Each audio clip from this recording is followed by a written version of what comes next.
Okay, hello sugar buns, welcome to season 27 Survivor tier list. I originally didn't want to do this because we're like halfway through the season now and there wasn't that much patches for the survivors nor for the hunters. But since Aeroplanist came out, right, I just said to it. But I'm gonna keep this very short and simple because it's gonna be very similar to the season 26 one. But also, do realize that we do have an extra tier now. We have 6 tiers now for Survivor. One of them is actually solo ranker because I realized, you know, my previous tier I did have a niche, but some people just didn't understand why there was so many niche. So I guess we can put solo ranker in there. Solo ranker in a nutshell, it's just survivors with really high and good solo containments, but it can also harass a little bit. Or just support their teammates. But anyways, let's go on to the tier list then, shall we? And then of course, first and foremost, it'll be Lucky Guy. Lucky Guy will still be at the bottom of the tier. There's, generally speaking, just better options out there. Now, you may state that Lucky Guy finding items, more than one item, very OP, giving items to survivors, very OP. On one side, yes. On another side, he does have Lucky Parcel early game, in which he basically gets an item immediately and he can start containing. But at the end of the day, it's still pretty much luck dependent, right? Because with high tiers in general, unless you don't have area selection mode, you're always guaranteed first chase in high tiers, right? Especially with the fact that if Lucky Guy wishes for, like, I don't know, a stopwatch, a football, an elbow pad, a perfume, a gun, at the end of the day, it's still not enough, because Lucky Guy may be able to get items, but he only gets half the amount of items. It's not a full item, it's only half. So for example, you only get one elbow pad. Well, I mean, it's only one, so that's fair, but a ball is only half a ball. Cordy's gun, you can get a full gun, of course, but the stun duration is reduced by, I think it's by 15 to 35%. We need to check the stats on that, but it's probably like around 20% reduced on a stun duration, so it's not as effective if Cordy's using it. And then perfume, she only gets one perfume. Doll, she only gets half a doll, but of course that's only under the case of the fact that, you know, you're not being chased by the hunter. So for Lucky Guy, you could genuinely argue that he's very spawn dependent, but also at the same time, if you're in high tier with area selection mode, playing Lucky Guy is kind of like asking the hunter to chase you first, because like, even if you spawn in a very weird area, for Lucky Guy, finding items early game is rough, right? If you wish for a lucky parcel, you didn't get what you wanted and you need to go to the nearby chest, opening chest takes like 15 seconds. Mark me wrong. Opening chest takes like 15 seconds. Running to chest takes like 15 seconds. Running from chest to cipher machine takes like, I don't know, maybe 10 seconds. And like that's, well, it's not the bare minimum, but like at max it takes that amount of time. Bare minimum wise, it probably takes around 30 seconds just to go to a chest and then come back. Well, not really, maybe about 40 seconds, go to a chest and come back, because not only when you need to find a chest, you also need to make sure that you spawn near a chest. But like, if you spawn somewhere very odd, there's probably not going to be a chest nearby. For Lucky Guy means in general, it's best to spawn near like a chest, but like if you spawn near someone with chest, hunter will just spawn near that area, because like the chances of you being there is very high. So even if you're not first chase, you still need to get items, right? And then you probably waste like around 30 to 40 seconds looking for items early game. That's 30 to 40 seconds wasted time. And then you're gonna go say, oh yeah, I'm gonna go harass a little bit, but then you don't even have the cipher machine done. There's only one normal survivor decoding, and then you have a rescuer who decodes like 20% slower. That takes like 100 seconds to finish the cipher. So for Lucky Guy, once again, there are generally speaking better options out there, but yeah, in all honesty, yeah. Moving on towards the next one. Next one will be Doctor. Doctor, more or less, probably I should put her in better options mode, but you could argue that Doctor is team comp survivor dependent as well. Now, why am I saying this? So Doctor does help out quite a bit when it comes to like assisting, if you know what I mean. Because like, if your survivor gets chased, you take one hit, you body block, and you go to the side to heal. Now in high tiers in general, if you're able to do that, the survivor usually is able to pull quite far away, or just to contain a little bit longer until you max heal and then come back to them, right? But once again, in rank it may not work as well, but if you're in a 4-man team, it can definitely work out well. Now, with this in mind as well, why is Doctor not higher on the tier? Well, that's simply because she has nothing to contain with. Once again, she only has a needle, right? She relies on palette camp quite a lot. She relies on like solo containment, solo skill, player skill in general. And like palette mind game is such a 50-50 from time to time. I mean, I would argue that Survivor have the upper hand when it comes to palette camping, but like with nowadays you have like Night Watch, BQ, Geisha, that is true palette, or even Gala, those type of like hunters in general. For Doctor themselves, if you want to utilize her a little bit better, well, I'm not gonna say she's supposed to get another buff because like she already received quite a few, but like she's like one of those type of survivors that shouldn't really get any more buffs, but she is good at where she is right now. Of course, she is a part of Team Comp Survivor because as long as survivors can tell the Doctor where the hunter is, Doctor can pull away early game and waste a lot of time, even if she's gonna get chased first. But yeah, for Doctor herself, her solo containment isn't that good, but she can assist when it comes to body blocking, and her decoding is just an average survivor decoding, let's say. Okay then, moving on to next one. Next one will also be Lawyer. Lawyer will also be Team Comp Survivor dependent as well. But we can put Lawyer above Doctor, to be fair, because for Lawyer in general, if you're in a team and Lawyer uses map early game, Lawyer can basically tell all survivors where the hunter location is, right? It's not like Lawyer has to hold the map like 24/7 and to consume it the full thing through. For Lawyer himself, all really what he needs to do is just tap map and then let map go for 5 seconds, tap map again just to see where the hunter's location is, and then tell his teammates, 4-man team, where the hunter location is, so everyone can fall far away, or people can just go to stronger hiding area so there's more chance of them containing. But of course, if you're a solo ranker in general, for Lawyer himself, he's not really that good, which is why he's not higher on the tier list. He's more of a Team Comp Survivor wise. His decoding speed, of course, it gets faster as time goes by, meaning that when he finishes decoding one cipher mission, he gets 20% decoding speed buff. Right, but when you think about it, usually normal survivors just have that 20% decoding speed buff, like, you know, Mech have the 10%, TME has 20%, Prisoner has 10% as well. But for Lawyer himself, because of the fact that he can see where the hunter is, that's why for Lawyer NetEase decided to say, listen, let's just allow him to accumulate cipher mission decoding progress instead of how do I say this? Instead of just giving him a free 10% and then another map. But of course, compare 10% to 20% mid to late game, 20% is quite fast as well. But also because of that, Lawyer doesn't really have any items to contain. Very similar to all the other decoders, no items to contain with. Has to rely on solo containment, has to rely on solo player skill. But of course, once again, if you're in a 4-man team, the chances of you winning are high, but you can usually can only play Lawyer in a 4-man team comp. He has no assist. Well, his only assist is winning a 4-man team, telling the survivors, his teammates, where the hunter is, but he has no assist. His decoding speed is fast is because of the fact that he's a decoder, but of course his containment isn't really that good as well if you compare to like the current day meta, you know, hunters like Geisha, BQ, 9 etc, etc. Okay, moving on, next we will have Thief. Thief will be a part of the solo ranker category. Thief is a very strong solo ranker. Now, why am I saying this, you might ask? Because, like, you know, Thief was supposed to be bad quite a few seasons ago. Well, the thing with Thief is now, right, his flashlight range has been buffed, which means that it's a little bit longer now. Also, at the same time, his flashlight depletes slower. He has 3 extra flashlights in which he can place between pallets, near pallets or windows. Let's say those are the most effective place to place those. Now with Thief himself, he is a strong solo container because he counters all chip hunters.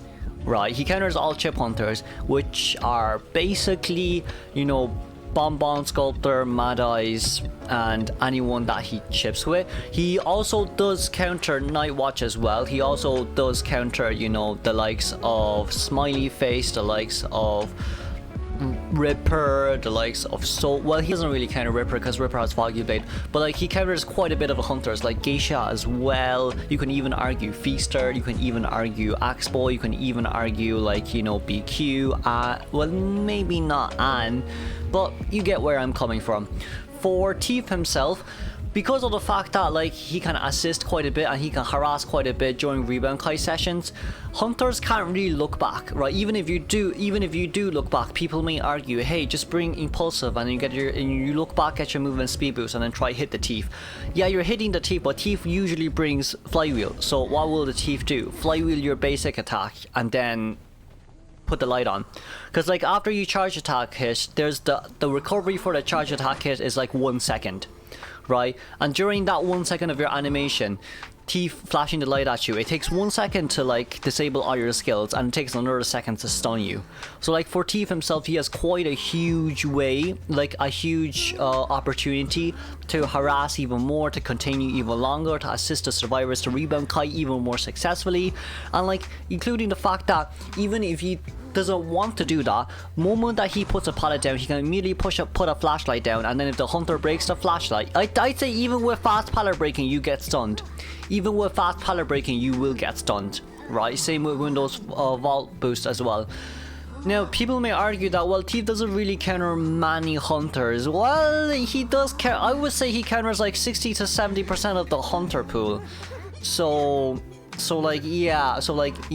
nothing more, nothing less I can really say about. Because like if you also think about it for Night, right, as long as T flashes the light at Night properly, Night can never get Harpoon back, so Night will also always being fish form.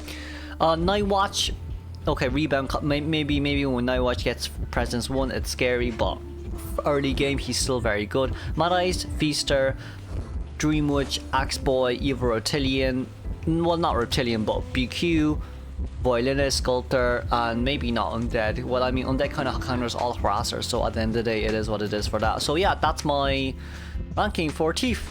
Next on the list, we will have Gardener. Gardener, in all honesty, is very Team Comp Survivor dependent as well. Now, for those of you who don't know, Gardener actually has an innate skill with a toolkit, and that is the moment that you destroy one of the chairs, if the hunter fixes the chair and chairs the survivor on that broken chair beforehand, the survivor will take 10% extra time to return to the mainer. Now, it's 60 seconds on average, right, for a normal chair. 10% of 60 seconds is 6 seconds.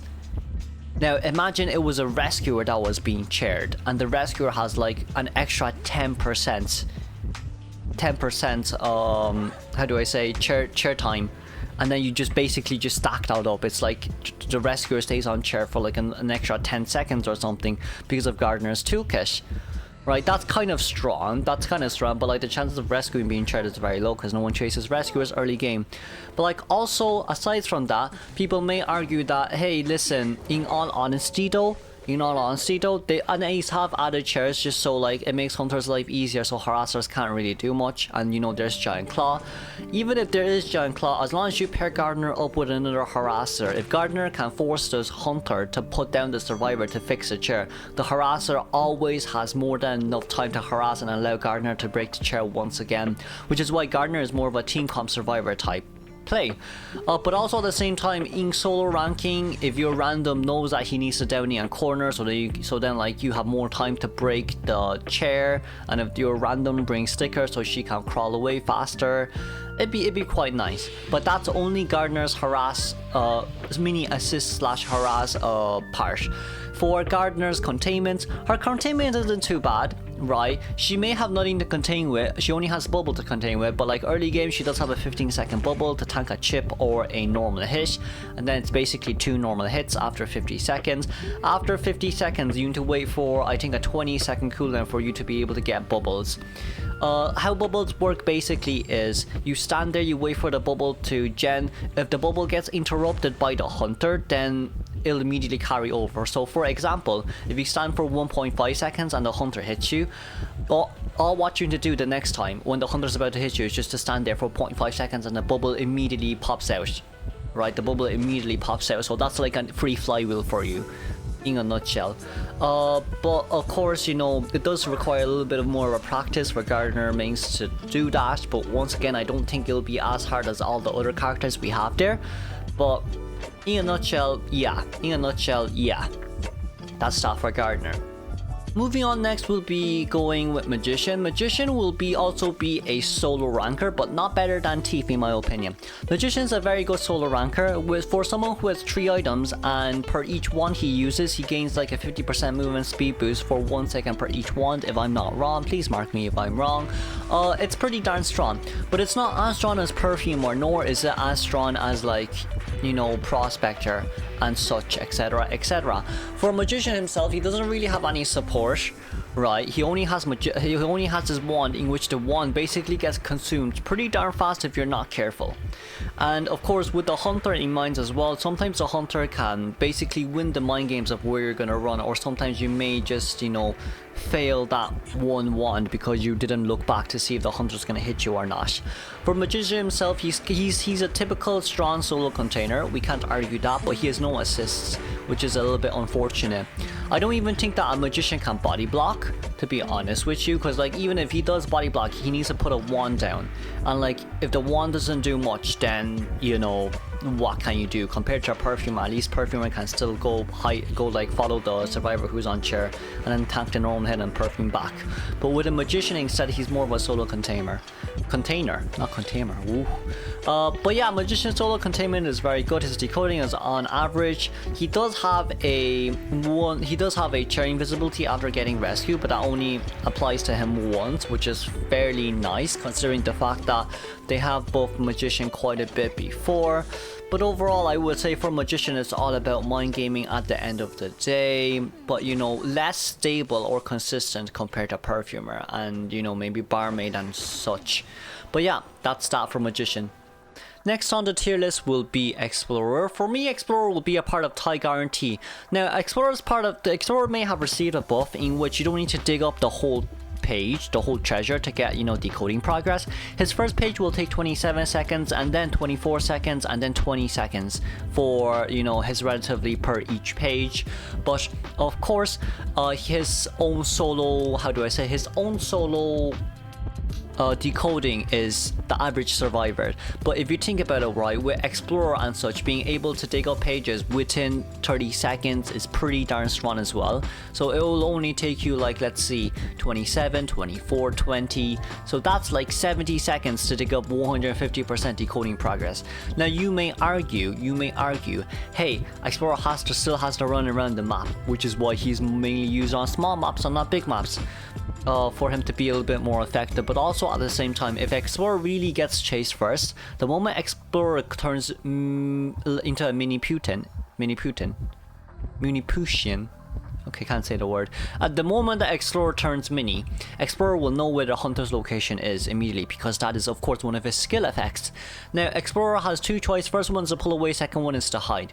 But let me say this to you, right, on a guarantee level, even if you do have area selection spawn mode, the survivors will always try to help the Explorer to pull away or to hide very well. If the hunter wants to look for the Explorer, it'll take the hunter quite a bit of time to find the Explorer. Of course, during the time that the hunters find the Explorer, the survivors will be decoding, which is why, like, you know, for me it's a guaranteed tie, because it's not easy to find Explorer. Let's be fully honest with ourselves, none of us have good eyesight, we use mobiles, we do have PCs as well, but Explorer being very small, it's very hard to see him from time to time. But also at the same time, his footprints disappear 1 second faster because of his inner trace. Which is why, like, it's even harder to find them then, right? You may argue, hey, Nayid is a thing, but like, that's only Nayid. To be fair with you, that's really only Nayid. It'll take quite a bit of time for you to be able to find Explorer. So like, for hunters in general, if you do really want to go look for the Explorer, unless you're really lucky, then you could probably win and down this Explorer in like 30 seconds. But most of the times, no, you will be wasting quite a lot of time to try and locate where the Explorer is, especially when he's always moving around, like crouching, walking, to not leave any footprints around. So yeah, for Explorer, for me, he's a guarantee tie. A, being able to waste hunter early game unless survivors to decode, and all what survivor has to do, if you don't do well, like downing like 70 seconds, they can just sell you for the guarantee tie. Or B, if the hunter doesn't look for you, can go look around for your 3 pages, no problem, without a thought. You know, 3 pages, 150% decoding. You can it basically just means you can finish one rescuer cipher off and then like decode another cipher immediately, and then you're done. to be fair, and then you're done. Yeah, but yeah, that's that for Explorer. Moving on, next we'll have Mercenary. Mercenary will be a part of Priestess and Friends. He's still the same. 3 able pads, very strong container, just a slow decoder, I guess. With that, it takes him 100 seconds to finish a cipher machine. Right, 1 minute 40 seconds to finish a cipher machine, but because of the fact that he can tank a Terry Shock kit and still guarantee a rescue, he's still very strong. Also with the fact that 1 able pad basically means, like, you know, quite a bit of a distance throughout the map. Like, imagine you're on one side of the map and then the hunter chairs the survivor on the other side of the map, and it's like a very big map. Right, the moment the survivor gets chairs, you run and then you use 2 elbow pads and you should still make it to the chair before half, which is why Mercy is still so strong. And like, it's not even that as well, it's the fact that like Mercy can tank a hit, right, and then tank another hit and have a 15-second delay before he gets incapped. So that simply just means that Mercy can rescue when he's at half health as well, unless it's against a chip hunter, of course. But Mercy can rescue against like any other hunter as long as he, even if he's at half health, as long as it's a single hit hunter, it doesn't really matter. Right, so like, you know, there's quite a lot there for Mercy. I can't really explain much. We all know why Mercenary is so strong. Nothing more, nothing less I can say. 3 able pads, you know, a 15-second delay with a damage intake per each hit, which is basically 2 hits, which is 30 seconds in general. But like, also realizing that the fact that he can tank a detention hit late game and still force the hunter to be near him to chase him, because like it's a 30-second delay. So even if hunter changes target and the Mercenary is actually near the exit gate, he can open the exit gate within 18 seconds, and there's only like, and he has a 30-second delay. Think about it, he can get out of the gate then. So yeah, Mercy is Mercy. Okay, now the next on the tier list will be Coordinator. I'll be moving Coordinator up from tie guarantee to solo ranker / mini assist. Now, I think I'll spend a bit of time explaining why, but Coordinator recently received a buff in which, you know, she gains, if I'm not wrong, a 15%, well, she gains a significant amount of movement speed buff and vault buff when she's near a pallet / window, and there's a cooldown of 40 seconds or /45 seconds with this innate skill. Now, it's very similar to Prospector, but not stronger than Prospector, let's just say. But once again, I would say, you know, because of the fact of this buff, you know, imagine a scenario in which a Coordinator is going to run behind a pallet to dodge a normal hit from a hunter. Well, the moment that she runs towards a pallet, she gains a 15% movement speed boost, and then she can immediately get behind the pallet, which is, you know, a safe ground for her. So then like the hunter basically have the mind game, and then Coordinator can either win the mind game or not mind game, depending on what she wants to do. Now that movement speed buff, it may not seem like that much. I think it's 15% or maybe 20%. It may not seem like a lot, but it is still something there. Because like, if you guys have seen Weber's Law was originally 20% movement speed buff, if I'm not wrong, but it did get nerfed to like 18 or /15%. You can still feel the difference, right, in that movement speed buff when survivors have brought Flywheel. Now with Cordy, that 15%, you can use it in so many ways. You can use it to like, just to go near a window. You don't even need to vault the window. Just want to be near that window, get that speed boost, and then rotate towards the next area as fast as possible. It basically gives you more of a chance for it to contain. But like, we also do need to realize, if I'm not wrong as well, Coordinator actually stays on chair 10% longer. Coordinator also has a gun that stuns the hunter for 30% longer. Coordinator can also guarantee a rescue, similarly to Merc, but not better, because she needs to use the gun if she wants to do that. But overall, still a very good rescuer. Her containment has like upped quite a lot. She doesn't even need to bring Tie Turner, right? She does not really need to bring Tie Turner. She can bring Window Vault, she can bring Knee Jerk Reflex, she can bring Flywheel, and she can still do a really good rescue. One gun is like a tie time, right? One gun is like a tie time. Even if you're being chased early game, you vault 10% faster, and then like you also have that vault buff when you're near a pallet / window. You vault 20% faster, so the chances of you being terror shocked is very low. And if you're a Coordinator main, that basically brings muscle memory, in which you vault another 10% faster. That's 30% vault buff. So like you're basically speeding on the vault buff, which is very, very, very nice as well. For coordinator like I know people may say, hey, excitement counter Cordy. Like yeah, I see why you say it, but like she now does have a little bit more leeway to, how do I say? She now does have a little bit more, how do I say? She now does have a little bit more opportunities to contain, but like even if the hunter uses excitement, let's be fairly honest here, you get the let's be fairly honest here, right? Most coordinators, they basically gun first before they take their first hit, and then the hunter changes target. During that time you can go look for an item. If the hunter still chases after you, good for you. But like if excitement was ready as well, you gun the hunter excitements, and now you know there's no blink, so you no need to worry for blink. And then just contain a little bit longer, and it's around blink time. It's generally speaking around blink time. But like because of these buffs for Cordy as well, I think it just makes her a little bit stronger of a solo ranker. Maybe I'm wrong, maybe you guys have like other opinions here as well, which I'm not wrong, which, you know, maybe you're right, maybe I'm wrong. But as of now, I have been ranking as Cordy quite a bit when it comes to rescuer, and I feel like she's a very solid rescuer and a pretty darn solid container as well, even without, you know, windows or flywheel, because I bring Tide most of the time alongside with muscle memory. But yeah, that's that for Cordy. I think my opinion of her has really gotten up quite a bit. She can definitely contain a long time if she brings like knee-jerk reflex or flywheel, but that's simply up to you as well. Moving on, next we will be having Priestess. Priestess will be part of Priestess and Friends. The name says it itself. Priestess, 3 portals, 1 long portal. We know where the shenanigans going. Ever Sleeping Town, Hospital, Ever Sleeping Town, Hospital, Church. Where else? Ever Sleeping Town, Hospital, Church, Chinatown, Lakeside, Moonlit. You basically have to ban her on all those maps, or it's going to be annoying as hell for you. Even if you play the likes of Geisha and such, you're still going to have to ban them, because like, yeah, you can dash Butterfly through 1 portal, but what if she has another and she goes all the way back on Moonlit? Well, you're kind of screwed, my fellows, you're kind of screwed. Even though if Priestess did get a nerf recently with the going through portals reduces stun time by 10%, that's like 0.3 seconds.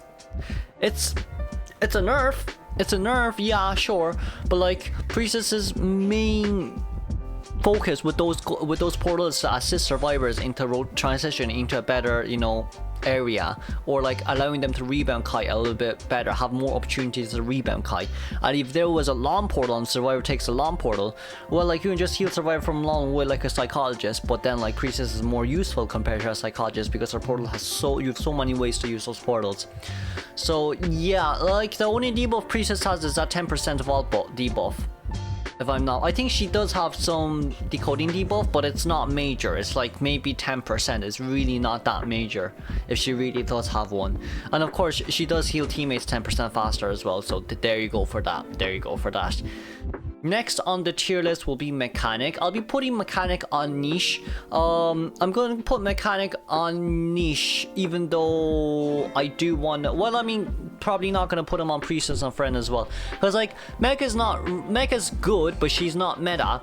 Especially in rank as well. You can definitely Cypher Rush with Mech, but, like, as long as you can get 1 normal hit on bot, the rest of the 50% bot really isn't really gonna do much, because like Mech's bot has been nerfed, right? In which now, instead of the bot being able to decode at 110%, just like Mech's bot now decodes at 100%, like an average survivor. What does this mean? This basically means that when a bot that usually takes around 67 seconds to finish a Cypher machine now takes like 72 seconds to finish a Cypher machine. That's basically all what it means, right? Because of the 10%. The only nerf on the bot was that it decodes like a normal survivor. It doesn't have the Mech's, you know, 110% decoding speed buff, which is fairly nice, which means that now Mech's bot, instead of being able to decode 1 Cypher and another 75% of another Cypher machine, now Mech's bot can only decode 1 Cypher and another 25 to 30% of another Cypher machine, which is like, you know, 130% Cypher machine compared to 170% Cypher machine. There's like a 40% decrease because of the 10% decoding, 10% nerf on the Bosch. But overall, there's no changes to Mech. Mech may still have that 15% vault debuff, but because of muscle memory, that can be immediately negated, right?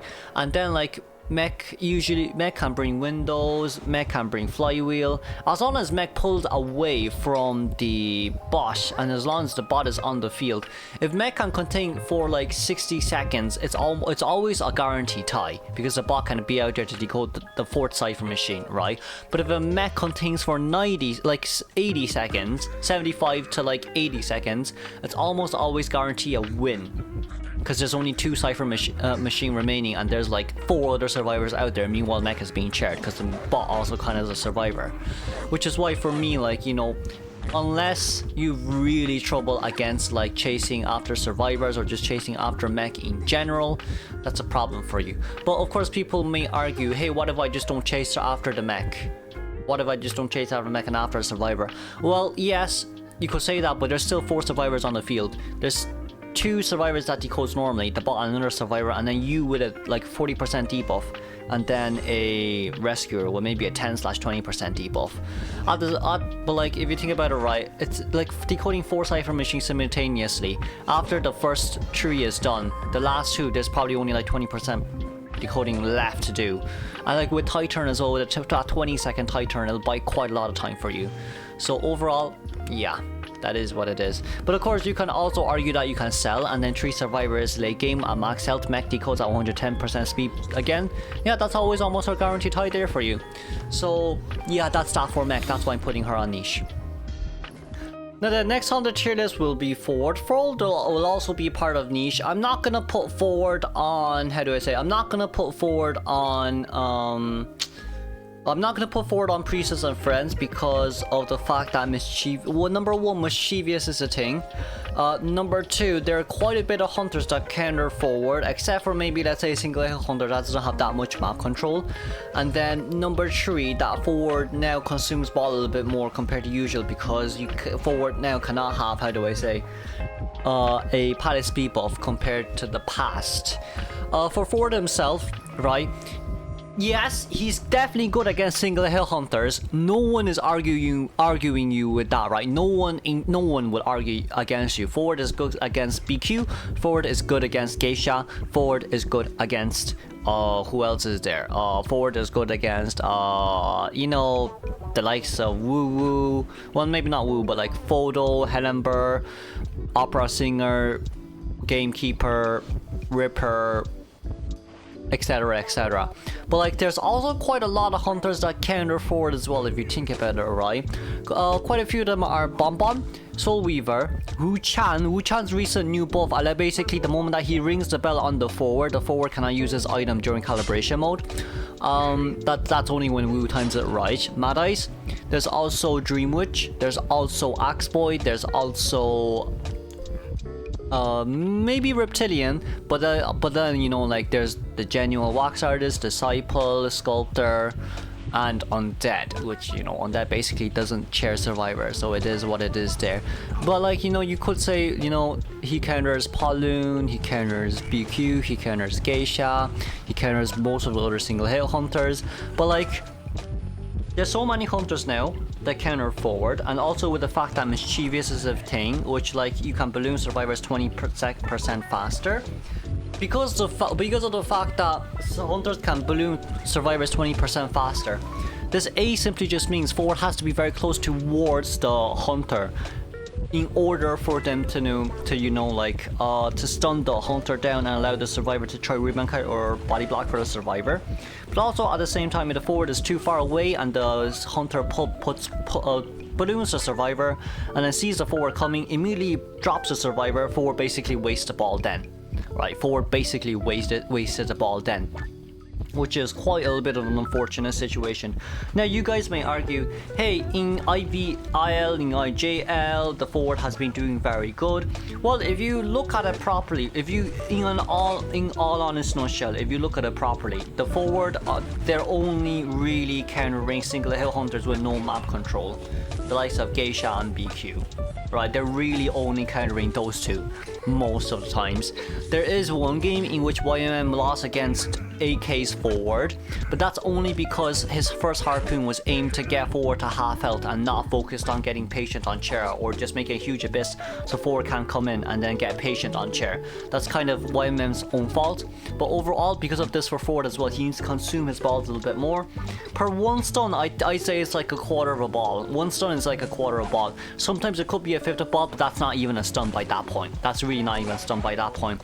And there's also the fact that tolerance basically allows the hunter to be pushed back like 20% less. So like the chance of forward being able to land a very long stun now is even, the percentage rate is even lower now because of the fact that, you know, if you run an insolence build, you don't get pushed back as hard, and like sometimes you don't even get stunned as the forward against the forward. So yeah, there's that. But like you could say he's not really guaranteed rescue. He could definitely fail rescue because he doesn't have like the likes of First Officer, the likes of GK to tank normal hits. He needs to stun hunters to get the normal rescue if he wants to really guarantee that rescue. But also he needs to make sure that it's not so short. It's not really so short as well. He does have a 20% decoding debuff, which is really annoying as well, because like imagine you're not able to finish your Cypher and you need to go harass. Like the moment you finish harassing, it's probably a guaranteed tie unless your survivor rebound kites very well after you harass. But like knowing that this is rank, the chances of that happening is pretty darn low as well, so I can't put forward on Priestess and friends, to be honest with you. So yeah, forward will be a part of the niche. After that, next we'll have TME. There's quite a little bit of thought I placed on TME for this one, but in a nutshell, I would probably put TME on Team Comp Survivor instead of Tie Guarantee for this season, because Explorer I feel like is just a much better option. For TME herself, listen, I'm not denying the fact that TME's, you know, area selection mode for TME, she's very strong, especially in like, you know, Hospital, in Moonlit, in Godkai, the 2-story areas, in Leo's. She's definitely very strong in areas like those, but also similarly at the same time, she's like, how do I say, she does rely on solo containment, and she's very good at tie kiting, that's for sure, but she basically, very similar to all the other containers, has everything to kite, has nothing to kite with, but can decode very darn fast.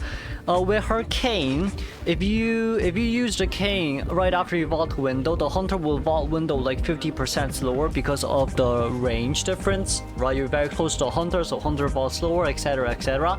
But like TME herself has a 30% vaulting debuff, so even with the 15% muscle memory, I'd say it's not enough. It's not enough, you see, because like you definitely could run flywheel on TME alongside with muscle memory, but if you do decide to flywheel a window, you're still gonna get hit anyways because of the fact that TME still vaults so slow, especially against fast attack recovery hunters like, you know, the likes of BQ, Nayid, Geisha, Black Wu, and so much more. For TME, I'd say it's not really that much of a good look for her since she vaults so slow. Does she decode fast? Yes. Is area selection mode good for her? Yes. Is she map dependent? Also yes. But knowing all of this at the same time, you know, she's definitely, I won't put her on better, well, she probably is in better options because there's no more decoders after that, but for her herself, because of the fact that she can tie kite pretty darn well, for me, I'm just like, maybe Team Comp Survivors will be a bit better, because, you know, as long as TME can contain like 60-70 seconds early game, mid to late game, you can always guarantee a tie. And then like, if you have a 4-man team, you can almost guarantee a win because you need to assist a little bit and see how it goes from there. Now you may argue, hey, all other rescuers can do the same though, but the rebuttal from me is all other rescuers can't cannot tie kite as well as a TME. As long as TME has the ability to look through walls, especially in 2-story settings, she is very strong, very strong, even without area selection mode as well. The moment that TME strikes that K, knowing where the hunter is pulling far away, that's quite a nice bonus there as well. Now you may argue with Quenching Fist, I will argue back, as long, like the moment you strike that K, there's 50 seconds cooldown. Teleport is 50 seconds and Quenching Effect is also 50 seconds, so well, so you know, at the end of the day, it's kind of very, you know, balanced there. But yeah, it's really up to you on how you counter against a TME. But as long as everyone pull away early game, even if a TME can't contain, I'd say if you sell her, there's a chance that you may not be able to even tie, which is why I'm not putting her on tie guarantee, because like she doesn't really have that much to work with, especially against fast chase hunters. But yeah, that's that for TME. Moving on, next will be Perfumer. Perfumer will be a part of solo... No, Perfumer will be a part of niche, right? A very low niche. Now, let me explain why Perfumer is part of niche. She's very similar to Magician, as we've mentioned before as well. Perfumer being able to have 3 perfumes now. You know, each perfume is only 9 seconds. It's being buffed from 10 seconds to 9 seconds.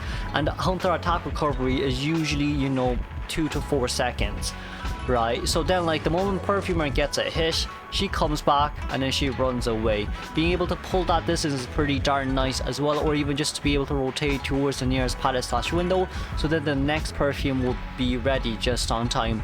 If you think about it, right, for each perfume it's a 9-second cooldown. Let's just say it's the odd 10-second, just to round it off, so it makes everyone's life easier, because it's not like you're going to spam perfume.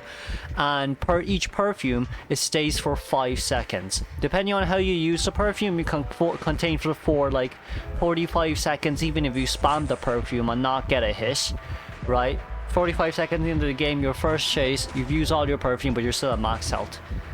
It's very different to Magician, because if Magician, the moment Magician uses one, he uses one, the item is used. But for Perfumer, she can hold on to the perfume, even if it's in cooldown. If the Hunter decides not to hit her, maybe she can rotate towards the next pallet immediately, right? So there's more of a leeway for Perfumer to play compared to Magician. Another pros about Perfumer is her ability to body block. On the slight difference, right? Magician's body block is basically putting a 1 down and there's an illusion. There's no attack speed recovery. There's no Hunter attack recovery.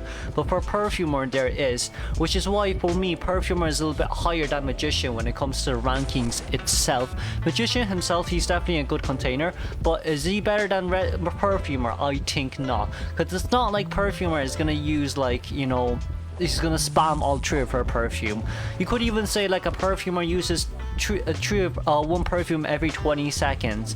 Finding a survivor takes 10 seconds. Finding a perfumer takes 10 seconds. First perfume 20 seconds, second perfume 20 seconds, third perfume 20 seconds, and then 70 seconds into the game, you're kind of like still at max health. So that's pretty darn good on you as well. Of course, I'm not saying perfumer main spam perfume equals to, you know, OP character.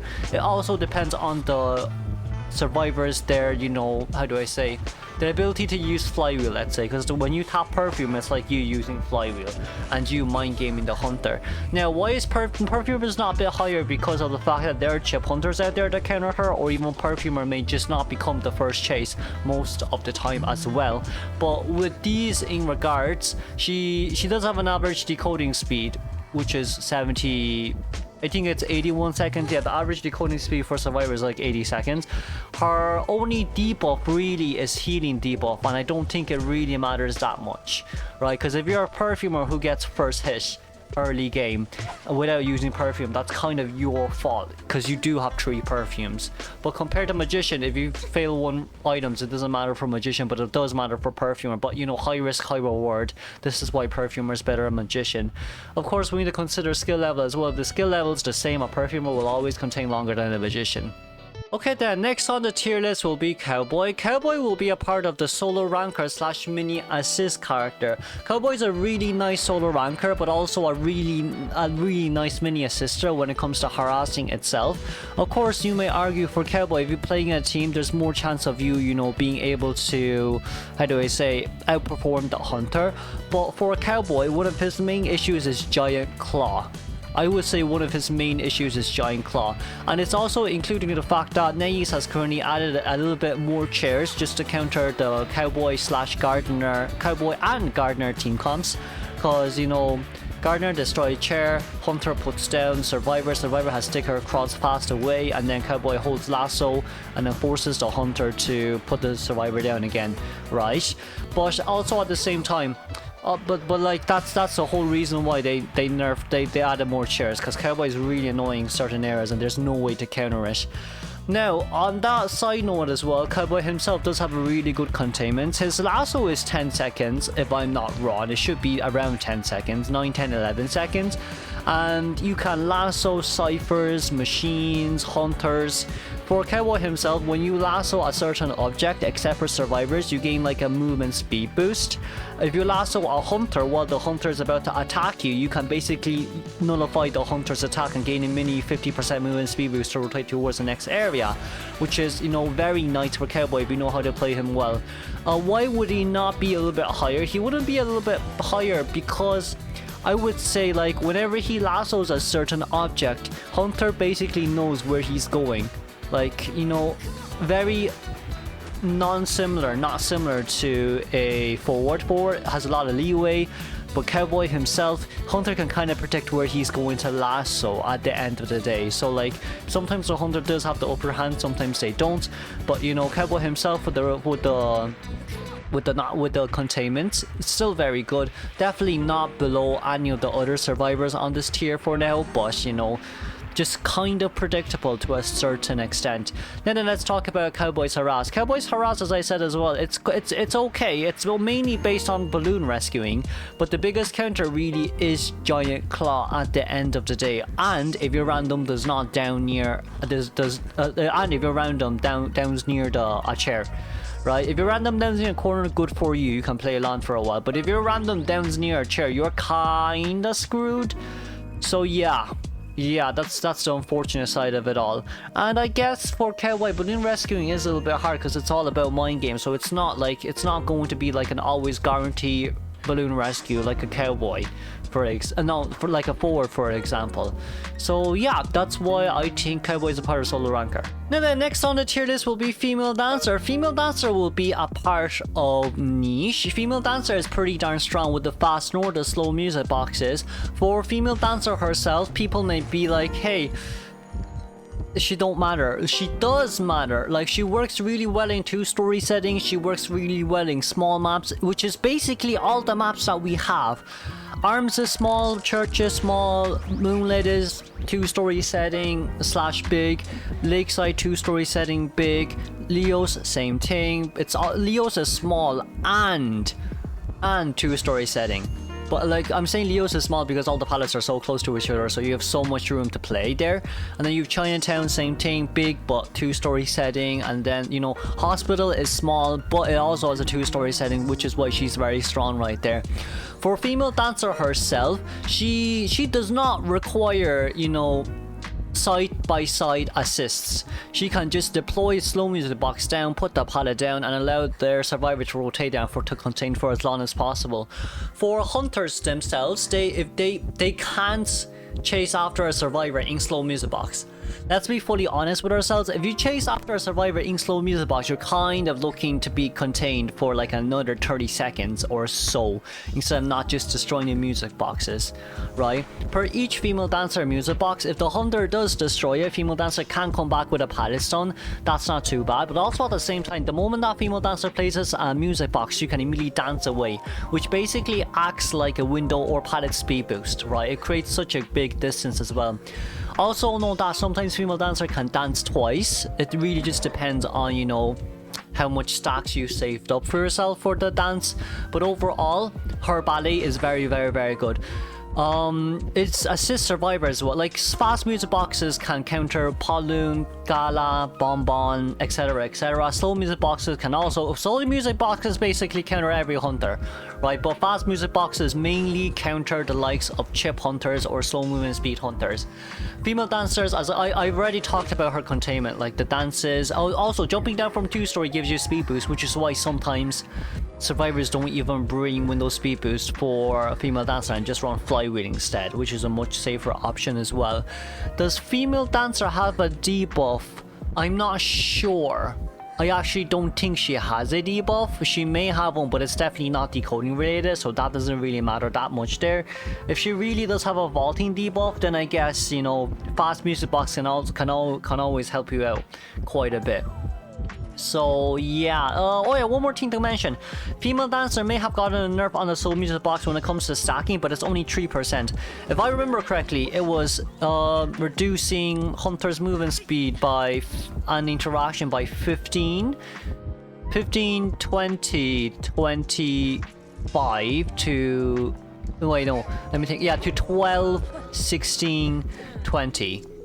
12, 16, 20. Like, it's 3% difference, which doesn't seem like a lot, but it is quite a bit. But also at the same time, like, after the nerf, me looking at it, I'm kind of like, it doesn't look like there's that much difference, to be honest with you. The only reason they nerfed that is simply because of the fact that when the survivors stack 3 soul music boxes, the hunters are so slow, there's nothing you can do about it. Right, you break the pallets so slow if they're stacked triple together, you break the boxes so slow if they're stacked triple together. It's just really goddamn annoying. That's kind of the only reason why NetEase nerfed it, which is why, like, nowadays you only see survivors with only 2 soul music boxes stacked together instead of 3. So yeah, that's that for Female Dancer. Next on the list will be Seer. Seer will also be part of Priestess and Friends. Regardless of what people say, I'm still keeping my honest opinion on it. Even with the 15% reduction to 15-second reduction to 8 seconds with the owl time, it doesn't really matter much. 8 seconds is more than enough to allow a survivor to rotate towards the nearest pallet / window or a really good or kiting area, right? 15 seconds is just for them to stall time. Now you may say, hey, 15 seconds is really good because of stall times. Yes, I don't disagree with you, but that's just so goddamn annoying as a hunter, me. I say 8 seconds is probably enough for you to rotate somewhere. Because, like, people can say, hey, you can just bait out owl. Yeah, you can bait out owl, but it's still 8 seconds on the clock, right? And a lot of Seer mains run flywheel, because all Seers, if they want to farm owl, good Seers, they will look back, right? And what does looking back mean? Looking back means you can farm owls. What does it mean by farm owls and looking back? You need to Taikai hunters. What's the best persona trait to Taikai? Flywheel. Flywheel. Right, alongside with the fact that muscle memory is also a persona now, even with Seer's vaulting debuff, that 15% vault buff there kind of does help out Seer quite a bit when it comes to like terror shocking and such. So yeah, that's that for... No, that's not it for Seer. Seer's also a part of Priestess and Friends simply because of the fact that he can give owl, like, to anyone. Like, a Psycho heals, but a Seer tanks a hit. Like, how strong is that? Like, one Seer can, like, allow survivors to contain 60 seconds no problem, even if they mess up early game because of that one owl, and force the hunter to use blink, right? If you can force the hunter to use blink, it's a good containment, unless the hunter wastes a lot of time early game wasting your survivor's time and then somehow teleported to you and then you downed in 5 seconds. That's kind of your fault. But yeah, Seer is just still relatively really strong. Now then, moving on, next we'll have Embalmer. Embalmer is going to be a part of tie guarantee here for me, simply, well, I mean, we all know why Embalmer is tie guarantee. Now then, before we move on to the explanation, I just want to tell everyone, I'm not deliberately putting Embalmer 5-second kites into the thing, right? I'm only taking the most recent Survivor gameplays from Happy Buds channel / Happy Guys channel, and then using them as reference. So it's not my fault, but like when you saw the 5-second kite as Embalmer, they still managed to get a 4-man endgame, so he's still very strong. Yes, he is. But anyways, back to this we go. Embalmer is part of tie guarantee. Because of the fact that there's area selection mode, Embalmer can select where he spawns. That's good and all, but that's also not good. Why? Because Hunter with fast chase speed can immediately land the first really fast hit on the Embalmer. Not good sign, not good sign. Embalmer also has nothing to contain wish. Think about it, he has nothing to contain wish. And who counters Embalmer the most? Fast chase hunters. And what does fast chase hunter has? Fast chase and maneuvering around the map really darn fast. Now, on a hypothetical that Embalmer downs in 40 seconds, that's still no problem. That is genuinely speaking still no problem. You down in 40 seconds, you self-rescue yourself, and then by the time you get chaired again, 3 Cypher machines should be able to get done. Right? Even if 3 Cypher machines does not get done, by the time they sell you, 3 Cypher machines are definitely done. I would even argue it's like 3.5 Cypher machines that's being decoded right now. Embalmer himself not being able to have anything but having the ability to embalm himself is really good because now survivors just don't have to take their hands off the Cypher machine, right? If there's an Embalmer on the field and the Hunter spawns near an Embalmer, who the hell wants to rotate? Everyone just stay on a Cypher. Embalmer is going to contain, that's for sure, early game. If he can't contain, great, we'll rescue him. If he can't contain it down within 30 seconds, well, let's sell him and go for the tie. That's what everyone thinks. That's what everyone thinks. And as long as your survivors play well and are not dumb, you can always guarantee a tie. But if you play very, very, very dumb and downing 5 seconds, it's kind of your fault, right? Any survivor here, you're downing 5 seconds, you lose the game, right? So we can't have that in mind. You can't be like, oh, I play Embalmer, free tie. Right, you can't have that. You can't have that. Also, another thing about Embalmer is simply because of the fact that he does. I don't even think that he needs to look at the survivors for long. Right, you just have a glimpse of the survivor's face and you can immediately embalm them, which is pretty darn strong as well. But after you embalm one survivor, you can embalm the next. So that's kind of the cons for Embalmer. But aside from that, he's just genuinely speaking pretty darn strong. Some people also say that Embalmer does deserve a little bit higher on the tier list because of the tourney Embalmers. First of all, no, because we're talking about professional players, and this is rank. This is rank tier list, guys. This is not professional tier list. If this was professional tier list, I'll literally yeet Ford up into S tier, and I'll yeet Female Dancer up into S tier, and I'll yeet like Patient up into S tier alongside with Acrobat. But no, this is rank. So yeah. Now the next on the tier list will be Prospector. Prospector is still a part of niche. I can't really see Prospector as a solo ranker mini assist, and let me explain why. After Prospector's nerf, Prospector now has a 6-second cooldown per each magnet used, which means it basically reduced his harass by quite a bit. And another thing about his harass is the moment that there's a survivor nearby and you stun with the Prospector, it will be reduced by 50% stun duration. Right, which is why they kind of buff Prospector as well, in which in early game he has like one magnet and like 75% of another magnet, if I'm not wrong, instead of one magnet and 25% of another magnet for the for the regen time for the magnet, which is why for early game Prospector can still contain. He can still contain you early game pretty darn well. He basically has 2 magnets early game. When you contain with the magnet, the moment you drop down a magnet and there is like a 6-second cooldown, it'll immediately go into effect. It does not go into effect right after your magnet is gone, as in like right after you stun or push back the Hunter. It's just immediately into effect. Right, so for Prospector, it doesn't really affect his solo containing. For his harassing, I would say yeah, it does. You can still definitely land two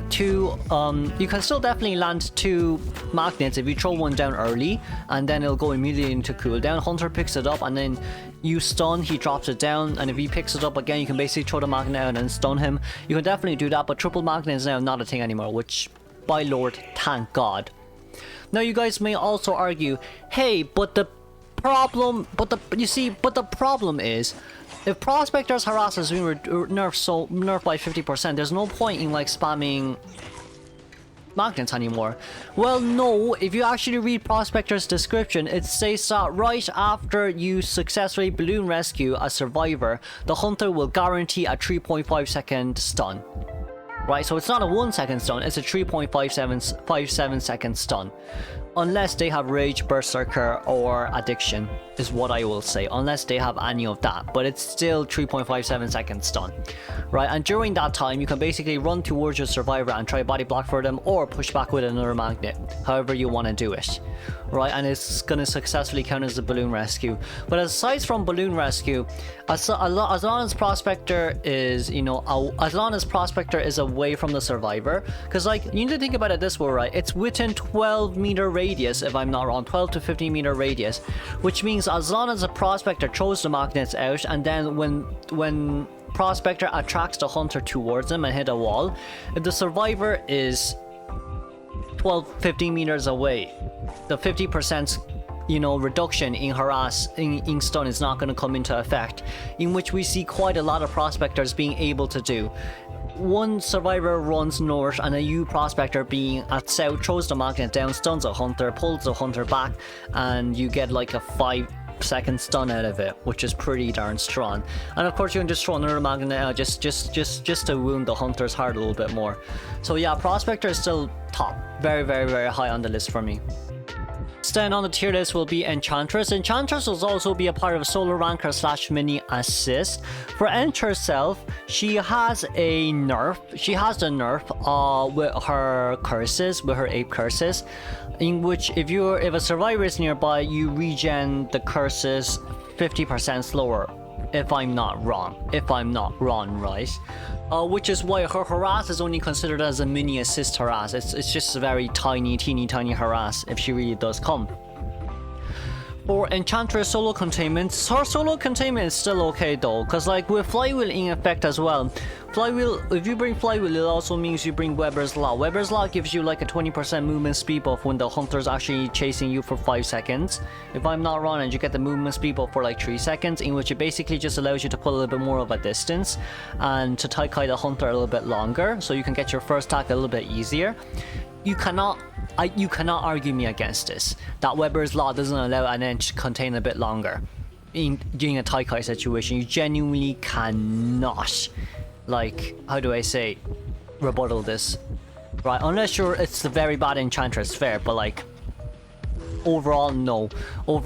Most Enchantress mains are going to be able to get their first stack, right, before they get a hit, unless it's a BQ.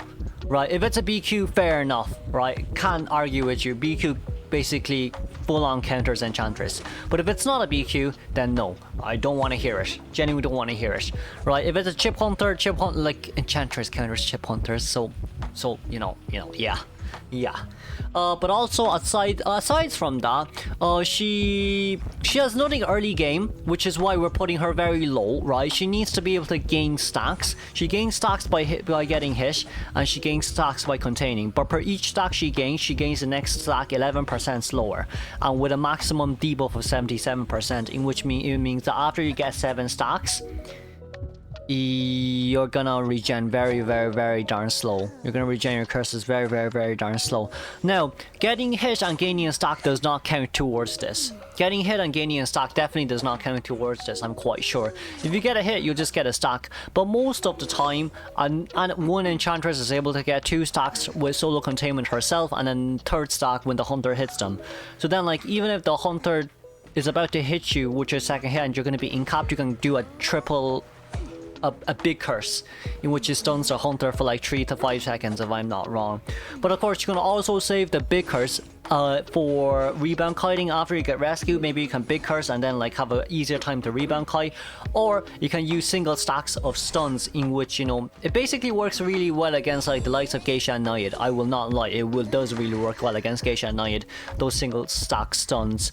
But overall for Enchantress, I can't put her on guarantee tie. You know, she can kite. Listen, Enchantress mains can kite. They do have items to kite, but like you need to gain them, which is why she's really low on the solo ranker tier list, but she can still kite. Now the next on the tier list will be Wildling. Wildling will still be a part of the better options. To be fully honest with you, one of Wildling's main use is to get to chair without getting damaged. Right, that's Wildling's main use. But if you think about it, right, there's a Mercenary, there's a First Officer, there's a Gravekeeper. 3 of them can do that. 3 of them to do that. Even Weeping Clown can do it. Let's be fully honest with ourselves, even Weeping Clown can do it. So like, what's the point of Wildling with 25% decoding nerf, when like all other rescuers are like 10%/20%? Right? Now you may argue Wildling can harass. I will rebuttal, no, he can't. His balloon rescue is absolutely crap. There also is, how do I say, there's also impulsive, in which if hunter charge attack hits, there's a chance that it may land on the board. And there's also mischievous, in which you pick up the survivor faster.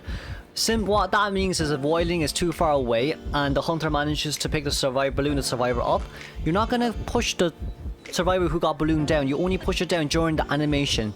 So that's really annoying. And also note that for a Wildling main, if you get chased, you're going to be forced on board. Per each board, it's going to go from 60 seconds to 50 seconds to 40 seconds to 30 seconds to 20 seconds. Right? Well, no, from 50, 40, 30, 20, not 60. There's no such thing as 60. 60 is the cooldown. So like, what are you going to do with 20-second board time? You can't do much if the hunter already forced you on board first time. And like the main use of Wildling in professional play right now is when Mercenary gets banned. Right? Is when Mercenary gets banned and they know it's a Dream Witch coming out. So they're gonna be like, okay, we're gonna pick Wildling so we can rescue without problem. Right? So we can rescue without problem. So yeah, for Wildling, there's just so many better options out there. He's just one of the worst currently. Like, I'm not saying you don't play him. Definitely not saying that, but very similarly to Lucky Guy, there's genuinely speaking just better options out there. Really just better options out there. You could definitely harass, but after you harass, you get off board, you have a movement speed debuff. You walk slower when you're not on Mudo compared to the other survivors. So yeah. Now the next on the tier list will be Acrobat. Acrobat will also be a part of Niche. I think you see Acrobat will be a little bit down below because he doesn't really have any support abilities. Maybe for body blocking, yes, like throwing Fireball, Mud Maul, Snowball, etc, etc. But would you say it's better than Prospectors? No, not really. Now then, why would Acrobat be a part of Niche? Acrobat has 3 balls initially early game. He gains a Snowball after decoding 1.5 ciphers, and Mud Ball after rescuing a survivor, and of course a Fireball after containing the hunter for 60 seconds. Now, 3 balls early game, each ball is 5-second cooldown, and per each ball used, you gain a relatively huge distance. You can vault over pallet/windows or any low areas in general, for example, the first and 4 stopping moonlit, etc, etc. Because of this, Acrobat is fairly strong. You can simply hold on to the ball and use it like a flywheel if you really want to do so, right? But like, because Acrobat doesn't have as much support ability, let's say, that's one of the only reasons why I'm putting him a little bit down below. If you're not chased as Acrobat, I guess at the same time you can still farm for balls, which is why he's still pretty darn strong. If he just decodes, he'll have 4 balls. If he rescues once, he has a Mud Ball. And if he really does contain, like, it doesn't really even have to be contained, right? As long as you're within the hunter radius and you get heartbeat, within 60 seconds you get another ball. So like for Acrobat, there's no more no less I can say. Everyone understands how the balls work. Fireball basically limits hunter's ability use. Snowball, slow vaulting, braking, picking, and then Mud Ball, just slow movement speeds overall in general. Of course, the effects double when you jump directly in the hunter's face. I'm not saying you should do that all the time, but you know, most Acrobat bats do that if they're body blocking for their survivors for the last cipher or such, but overall we just jump away from the cipher. Because of these balls, it's very easy to loop hunters, and you gain your 4th ball relatively fast. Because like per each ball used, you can basically extend or transition to a new containing area, a kiting area. So like for Acrobats in general, kiting less than 60 seconds somewhat is highly unlikely. You should be able to kite until your 4th ball comes out, or even forces the hunter to use blink. Unless you make a huge blunder, then that would be your fault, not the Acrobat's fault. Let's be honest with ourselves right here. You can run, tide, window, flywheel, whatever you want with Acrobat, no more no less I can say. Now the next on the tier list will be First Officer. First Officer will also be a part of the niche hunters. First Officer has 2 pocket watches, and per each time he uses a pocket watch, he gains a 7% decoding speed boost, in which it stacks up to a max of 2 times. So even if a First Officer gets 3 pocket watches, you won't get a 21% decoding buff if you consume all 3. The max is 14%. If I'm not wrong, First Officer's decoding debuff is 20%, so like, after using 2 pocket watches, having 6% decoding debuff, it's not really that bad. Let's be fully honest with ourselves, it's not really that bad. First Officer is also someone who possesses the ability to do a no damage rescue, or even the ability just to get too closely towards chair, very similar to Mercenary, but let's just say that a little bit more skill required compared to Mercenary. For First Officer himself, he's able to hypnotize hunters 3 times. The first time would be be a really huge radius. The second time will be a relatively large radius, but not too large. And then the third time will be a very small radius. Now, for each time he uses his Poseidon Watch, I think it's around a 7 to 10 second, like, mirage mode. Like, you're hypnotized for 7 to 10 seconds. So, like, per each use, 3 uses in total, you can hypnotize the hunter from 21 to 30 seconds. That's 21 to 30 seconds of free containment. Right, that's 21 to 30 seconds of free containment if the hunter really chases you. I don't think the hunter will chase you, but also at the same time, during Poseidon Watch Day, you get a 10% movement speed buff. How good is that? Also, if you get hit, you can still rescue because you have a 5-second tie time. Except for the fact that if they terror shock hit you or you touch the chair already, right? That's a whole different story. If you touch a chair or if you get a terror shock, it doesn't register, which is why he's not as good as Mercenary in this case scenario. Now, is he bad? No, he's still very good. He's still very similar to Mercenary. He can rescue if he's a half health as long as he has his Poseidon watches. Because, of course, you know, that 5-second tie turn time is always going to come in clutch. But for First Officer overall, it's still a very stable hunter. Still a very stable survivor to use to rescue if Mercenary has been banned. Now, the next on the tier list will be Barmaid. I'm going to put Barmaid probably right behind First Officer and female and in front of Perfumer and Dancer and Prospector. Barmaid has been used quite a lot. Barmaid is very similar to Psychologist, but the difference is that Barmaid can tank 4 hits if you know how to use Barmaid well. Also, with the fact that Barmaid's healing does not get cancelled if you get a chip damage is also a very nice plus side for Barmaid. Barmaid can also heal chip damages. Now, don't get me wrong with this as well. I'm not saying Barmaid is easy to play. Barmaid definitely does require a lot of skill and intuition, knowing how to play the character herself. But with Barmaid overall, you're able to drink a speed doubling alongside with a doubling herself, which means she can heal, and then if she's about to get hit, she speed doublings a way out of Hunter's attack range. Is this strong? Yes, this is very strong. What does this also mean? This also guarantees Barmaid to be able to fully heal before she gets hit.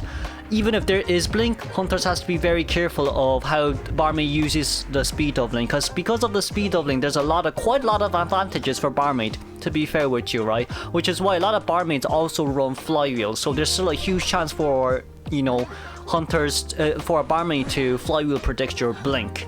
Does this sound hard? Yes, but also at the same time, no. Because you'll know when blink is up because of your flywheel effect. And if you see a hunter just running in towards a window or a pallet, sometimes it's kind of hard to predict that, you know. How do I say? Sometimes it's not really that hard to predict that blink, especially as a Barmaid as well who looks back during this momentum. Now, of course, Barmaid usually don't need to use speed doubling boost unless needed, right? So if a Barmaid really wants to, she can speed doubling boost and create a huge distance away from the hunter to get to a better transition area in which they cannot blink. So there are a lot of ways for Barmaid to be played, because like you need to consider the fact that after Barmaid gets hits, the hunter's in attack animation cooldown, Barmaid can immediately drink, which is a free 3-second heal, and then you're gonna have to catch up towards the Barmaid. If the Barmaid also uses speed doubling during that time, what are the chances of you being able to catch up towards that Barmaid? Probably 0. Right, probably 0, which is why Barmaid is still a very strong solo container. Of course, she can feed doubling towards rescuers or whatever survivors are damaged in exchange for a mini, if I'm not wrong, was it a 6% decoding debuff after they used the doubling? Of course, the debuff is called Drunk, if I'm not wrong, or I think it's called Hangover actually, never mind. But like, it's a fairly small price to pay in exchange for the fact that you get fully healed without wasting any time and you can just keep decoding. Right, it's not a huge price to play. It's not a huge price to pay. So like overall for Barmaid, still very strong. Kind of, I already mentioned the reasons why she's above Perfumer and Dancer. She can drink while using speed buff. You know, it's a lot of things. She's basically an alcoholic by this point. Neis has confirmed that she's I've confirmed that she's an alcoholic. I can't really say anything about Neis. But anyways, moving on. Next up the list will be Postman. Postman will be a part of the the solo ranker / mini assist tier list. Now, why would Postman be up this high. I would probably put Postman below Thief. Postman's buffs are still pretty darn nice. Even after the decoding letter from 20% to 10%, it's still a decoding letter. And of course, in area selection modes, in which if the Postman spawns near the hunter or if a survivor spawns near the hunter, Postman can immediately send a movement speed buff, which increases the survivor's movement speed by 10%, in which allows them to safely transition towards the nearest kiting area, or just have an easier containment early game when the hunter's chasing after them, which means that this will allow this will force the hunter to take more time to catch up towards the survivor that they're going to chase after. Now, a lot of people may say, but Postman's solo containment is pretty bad because he only has Wick, and Wick is very dodgeable. At one point, yes, we cannot deny that. We definitely cannot deny that. But there are still quite a lot of usages of Wick. For example, right after you cut a corner, you throw a dog back, and then the hunter cuts that corner. That dog will definitely bite on towards a corner. Even if the dog does not bite on towards the hunter, the dog will still have to come back, and during that time of coming back, the hunter will have to stand still for 2 seconds. Right, they will still have to stand still for 2 seconds, so that's still time bought for you. For Postman yourself, you can definitely run Flywheel because you can just give Windows speed boost to yourself, right? Or like Postman's main buffs that are important are the dungeon buff, in which it shows the dungeon location and increases execute decoding by 10%. Next one is the window buff, in which you basically get a free window speed boost after you vault a window, and then movement speed buff, in which you gain a 10% movement speed boost just by running, genuinely just by running.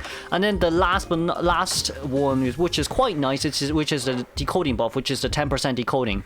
The other two, which is the vaulting buff, that doesn't really matter. I don't think the vaulting buff matters that much. And then the rescue buff. The rescue buff is very nice when it comes to like rescuers who have to run towards the chair, unlike a Mercy or a Forward.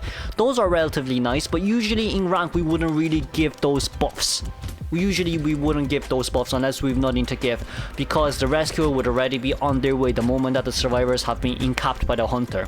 So usually we will not give those buffs. Or if the hunter is a fast attack animation hunter, similarly to a Naiad, Geisha, BQ, and Spider, let's just say. But overall, Postman is still a very solid ranker. There's lots of ways to play him. You can even run him on Tide if you really want to do it. But overall for Postman, I would say that the Wick is still there. The Wick is still nice. You know, the dog bite is still nice. It may be hard to land, but you're kind of an assister at the end of the day. If you don't get chased, you can assist pretty well. And it's a long range assist, right? Even though it's only targeted to one survivor. But assist is still an assist. Next on the tier list will be Gravekeeper. Gravekeeper will be a part of Niche now instead of tie guarantee, let's just say. He's being moved up a tier list, of course, as everyone have known as well. He got a recent buff in which Gravekeeper will have to take 2 chip damages in order for him to get out of the shovel. That is brilliant. That is a really brilliant buff, to the point that even Bonbon can encounter Gravekeeper. Gravekeeper is very similar to First Officer. The moment he gets down onto the ground, there's this skill called Burrow, in which it increases his movement speed by 10% when he is using his shovel underground.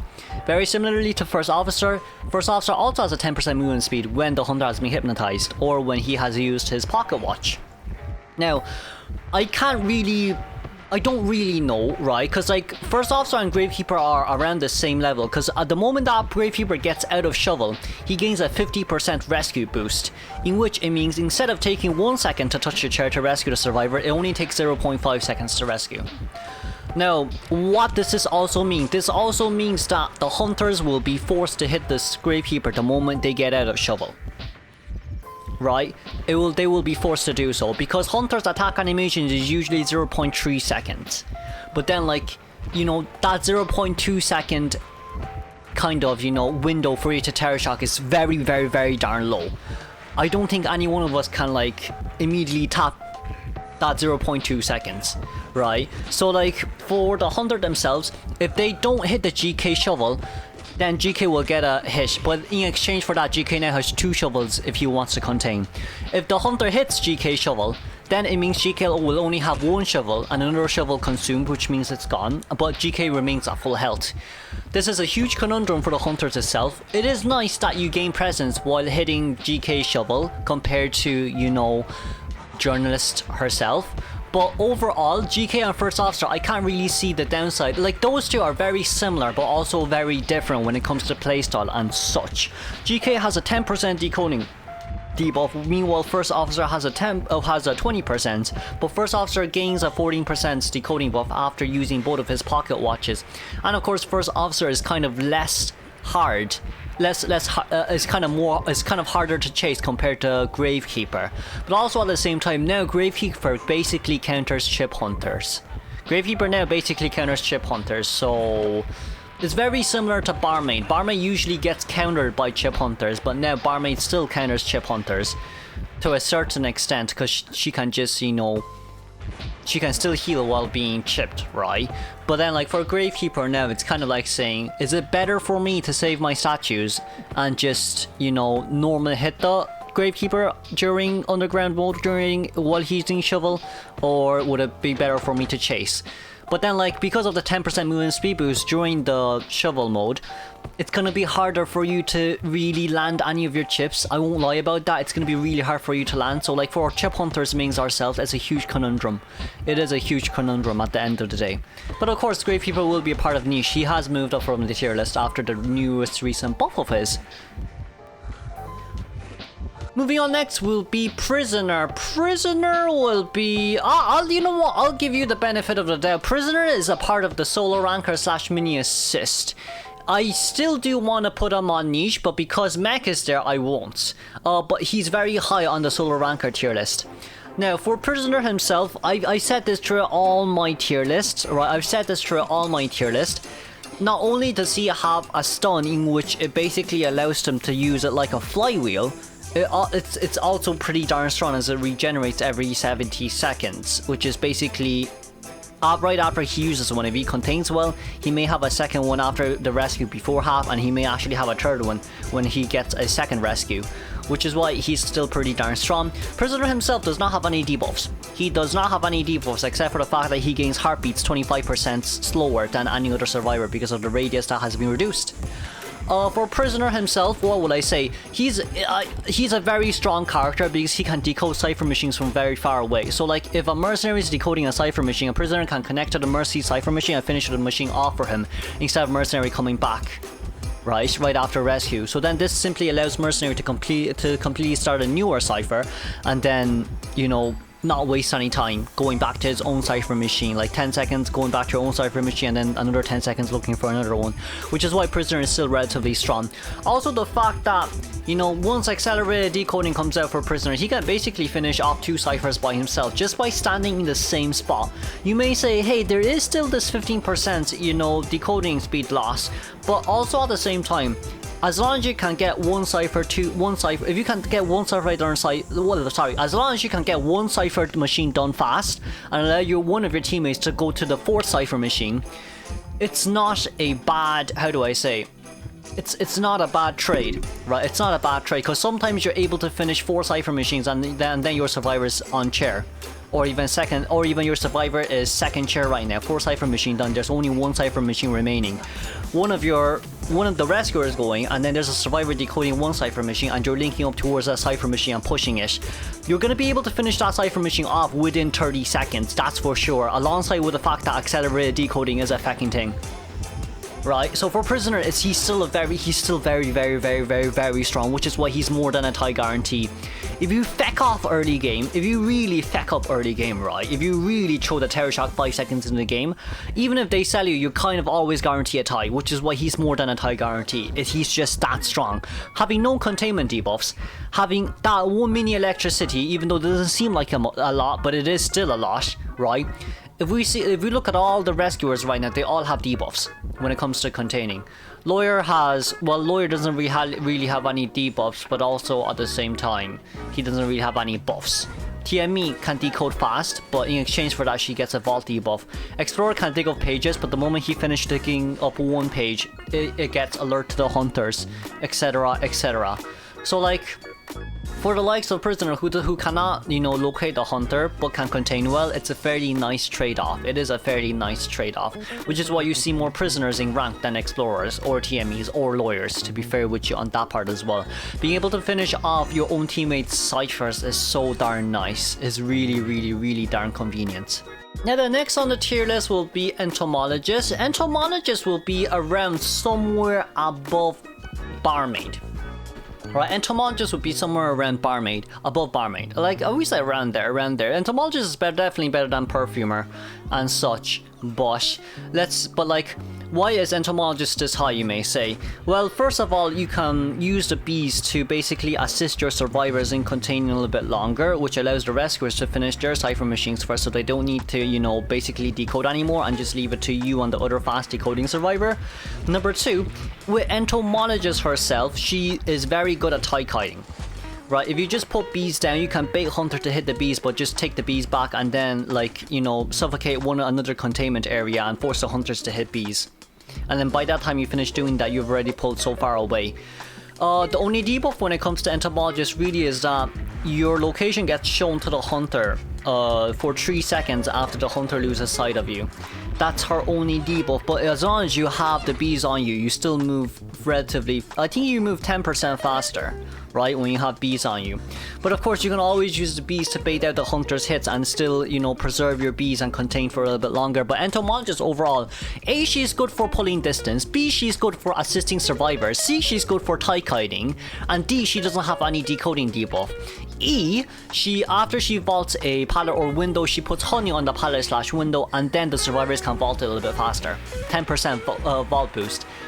If you add that with muscle memory, that 15% muscle memory, it's a 25% vault boost. And imagine if it's a batter with rage, that's like a 50% vault boost. You can never get terror shocked unless you're against a knight or something. So like for Entomologist, still very strong. Not having that much decoding debuffs are pretty darn nice. But of course, let's move on. Next one will be Painter. Painter will be a part of Team Comp. I guess I'm gonna move him up because I have been watching MRC's Painter. Listen, MRC showed me a new light, I know, but also at the same time you may argue they're not playing Bomb / Gala. I don't even think anyone's playing Bomb / Gala this much in rank anymore, I will not lie about that. But I guess he is very viable if you have a good teammate. Right, or else he'll just be a part of the better options. Or else he will just be in better options. But I think MRC showed me something new. But overall, I would say Painter gets card countered by excitements.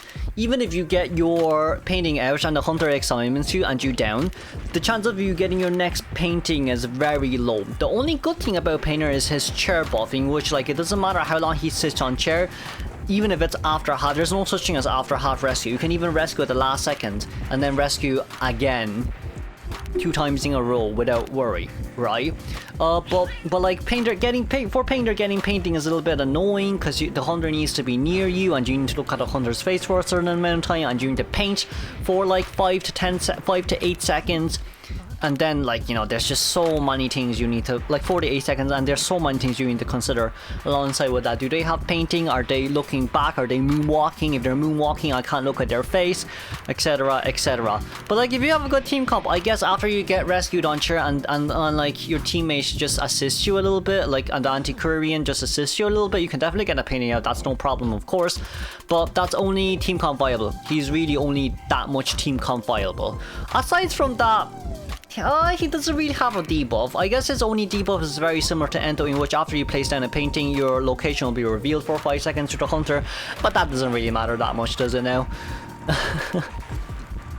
Now the next on the tier list will be Batter. Batter will be a part of Niche as well. I'm probably going to put Batter above Entomologist for this one. Why? Batter's harass is second to none. He really is second to none. Batter is like a cowboy and a forward added in together, which is why I'm saying it's second to none. A, you can balloon rescue fairly nicely. B, you can reset his cooldowns during rage mode. And C, if you're first containment, the chances of you downing in 60 seconds is very, very, very darn low, unless you're against a BQ or something, or else there's no reason for you to be down that fast, is what I think personally. For Batter himself, his bat has a 10-second cooldown, but like if he activates rage, in which like resets his bad ability, then you know you shouldn't really worry too much. You shouldn't really worry too much. It's also the same. It's also the fact that he has 3 bats, right? He has 3 bat and balls. So like and it's like recyclable. So if the hunter doesn't get rid of your ball and still forces to chase after you, for example, slow moving hunters with no speed, with no chases like Bonbon Gala, etc., you can always come back and pick up your balls. But if they do break your balls, you're already pulling such a huge distance that they can't even chip you, to be fairly honest with you on that part as well. Batter, of course, you can't really get Terror Shocked as Batter when it comes to vaulting, because during rage mode you just can't, especially when muscle memory is stacked on as well. You really don't have an excuse if you get Terror Shocked like that, right? That is just your own fault. By that point, that's your own fault. Don't even bother blaming the random. That is your own fault. For Batter as well, when he manages to land the bat and ball on towards the hunter, they get pushed back. But of course, if he during rage mode, if he lands it on the hunter, as long as the hunter gets hit towards an obstacle, they will get stunned. And of course, the stun duration will range from, like, you know, how far the ball has traveled. How far the hunter has traveled if I'm not wrong. So most batters, what they do is the moment they see the hunter uses an attack animation, they will immediately use ball and hit them towards the wall and stun them for a very long time. Is that hard? I don't think it's hard, because a lot of batter mains do bring flywheel, so I guess it's just a matter of time that you get used to it. It is really a matter of time that you get used to it. For Batter overall, he does have a 20% decoding debuff though, so that's also another thing, but that compensates it for his very strong harass, like the forward. Right, that still does compensate it for his very strong harass. Would I say that it's, how do I say, more stable than a forward? No, because forward can at least guarantee the stun down. Right, meanwhile Batter, it really depends on, you know, the time, the place, the circumstances, let's say. But overall, if you're containing as Batter, you should have no problem containing basically any type of hunter. Except undead, let's say. Except undead and wax artist. I wouldn't even say that Naiad is a problem to you, because the moment you just run out of Naiad's abyss, right, and Naiad takes Harpoon back, you hit the Naiad back. What's she gonna do? What's she gonna do, bro? So like, yeah, Batter is pretty darn strong, Now the next on the tier list will be Weeping Clown. Weeping Clown will be a part of solo ranker / mini assist as well. Why? Because to be fair with you, Weeping Clown kind of counters fast chase hunters when he's on rocket mode as well. I don't even think fast chase hunters can catch up to you. Because, like, now, why, you may ask, it's because of that mini speed boost he has when he's on rocket. You know, he's already fast when he's on rocket, but if you tap the rocket again, you kind of gain a mini flywheel in which it basically speeds you up for a little bit and then goes back to normal. Usually, Weeping Clowns uses that to dodge, like, you know, mirrors, dashes, any ability, you know, skills, aiming skills. So, like, which is why he's still very strong. That even counters Anne's paralysis cat after you explode the cat. So, like, even Weeping Clown can counter that. Now, but of course, he's only a part of solo ranker because he's really just only solo ranker. You can't rely on his harass. His harass, you need to predict it very well. And if the hunter has mischievous, it's going to be even harder for you to land anything on towards, you know, the hunter. To be fair with you, right? When you want to land that rocket, it's also fairly. It's not flexible, it's inflexible, if that's a word. Unflexible. Yeah, it's unflexible. It's unflexible. Oh my god, my English. So yeah, it's very unflexible. And like, unlike forward, the turns are very limited. So like, in my personal and humble opinion, yeah, you're only really good at containing. You can of course assist survivors when it comes to rebound kiting, but I don't think you can actually carry survivors on the rocket when they're in Tide Turner. So that's also another thing. But during mid kites, yes, of course you can do it. But during Tide Turner time, no, not really. But that's also why Weeping Clown is a part of solo ranker / mini assist, because he does have an assist in which he allows another survivor to get on towards the rocket with him, which is fairly nice as well. Now the next one on the list will be Little Girl. Little Girl will be a part of still team comp dependent in my opinion as well, because like, even with area selection mode, she's probably going to be forced off teleporting immediately away anyways if the hunter spawns near Little Girl. And also at the same time, her max usage really comes from 4-man teams, or even just 2-man teams in general. Like minimum you have to be a 2-man team. Let's be fully honest with ourselves, because like imagine you're a little girl, you're kiting well, but then like you can't get on a taxi, get on a survivor because you don't have your teammates near you. And imagine there's a merc, and then the merc is just being dumb and not using elbow pads, or like using elbow pads a little bit way too much and not even bother containing properly, which kind of does hurt the decoding quite a bit as well. Because like for a little girl you have 2 options. The first option is when you're getting chased, you immediately leech on towards the rescuer, or you leech on right after you get hit. Those are your 2 main options.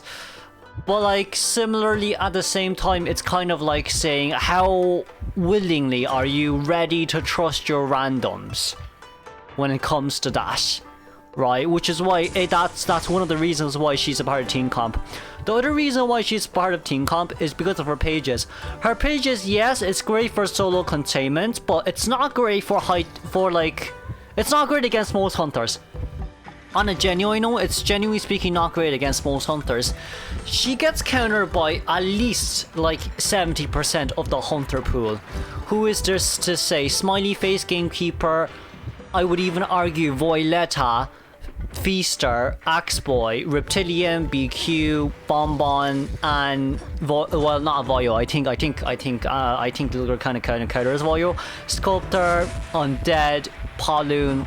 You know, I just feel like there's so many counters to Little Girl. It's just the ones that, you know, who have limited movements, like, you know, Hellember, Ripper, Wu-Chan, etc, etc.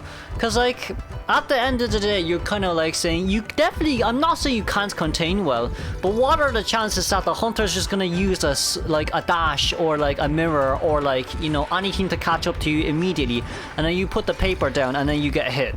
Because like even if you don't get hit, you're still gonna get pushed along with a hunter forward. You're not gonna push the hunter backwards, you're gonna push the hunter forward. That's another issue there as well.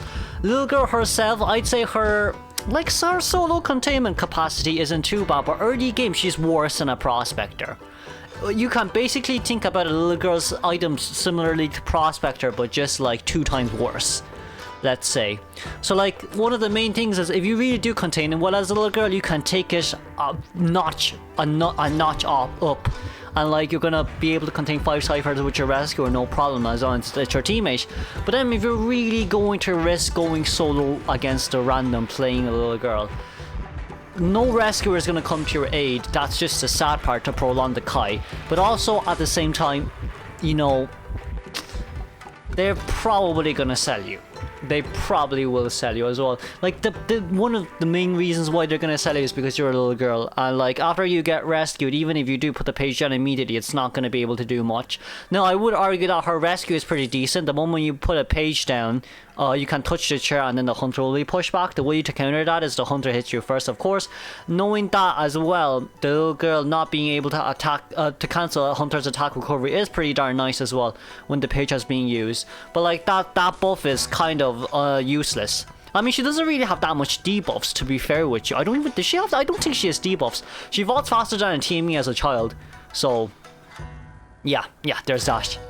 Next on the tier list will be Novelist. Novelist will also be a part of better options. Why? Because we have Thief, we have Cowboy, we have all the other harassers in general, to be honest with you. And like, if Painter is part of team comp, then why would Novelist not be a part of team comp? Or even worse. Because like for Painter you need to look at the hunter's face. For Novelist you also have to do the same thing, but Thief is up high because Thief can counter moonwalking in general. For Novelist overall, he does have the ability to control other survivors, giving them a 50% movement speed boost for like 2 to 3 seconds if I'm not wrong, and then containing for the survivor.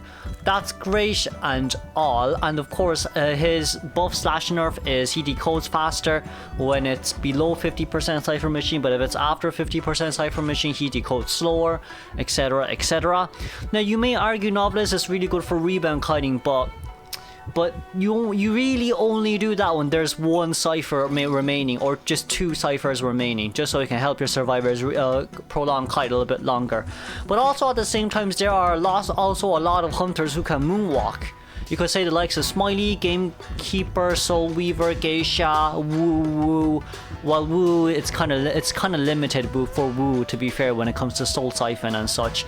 And then, like, you know, Feaster, Axeboy, Reptilian, BQ, Guard 26, Disciple, I would argue, but that's simply because Anne can really just jump and then cancel your ability.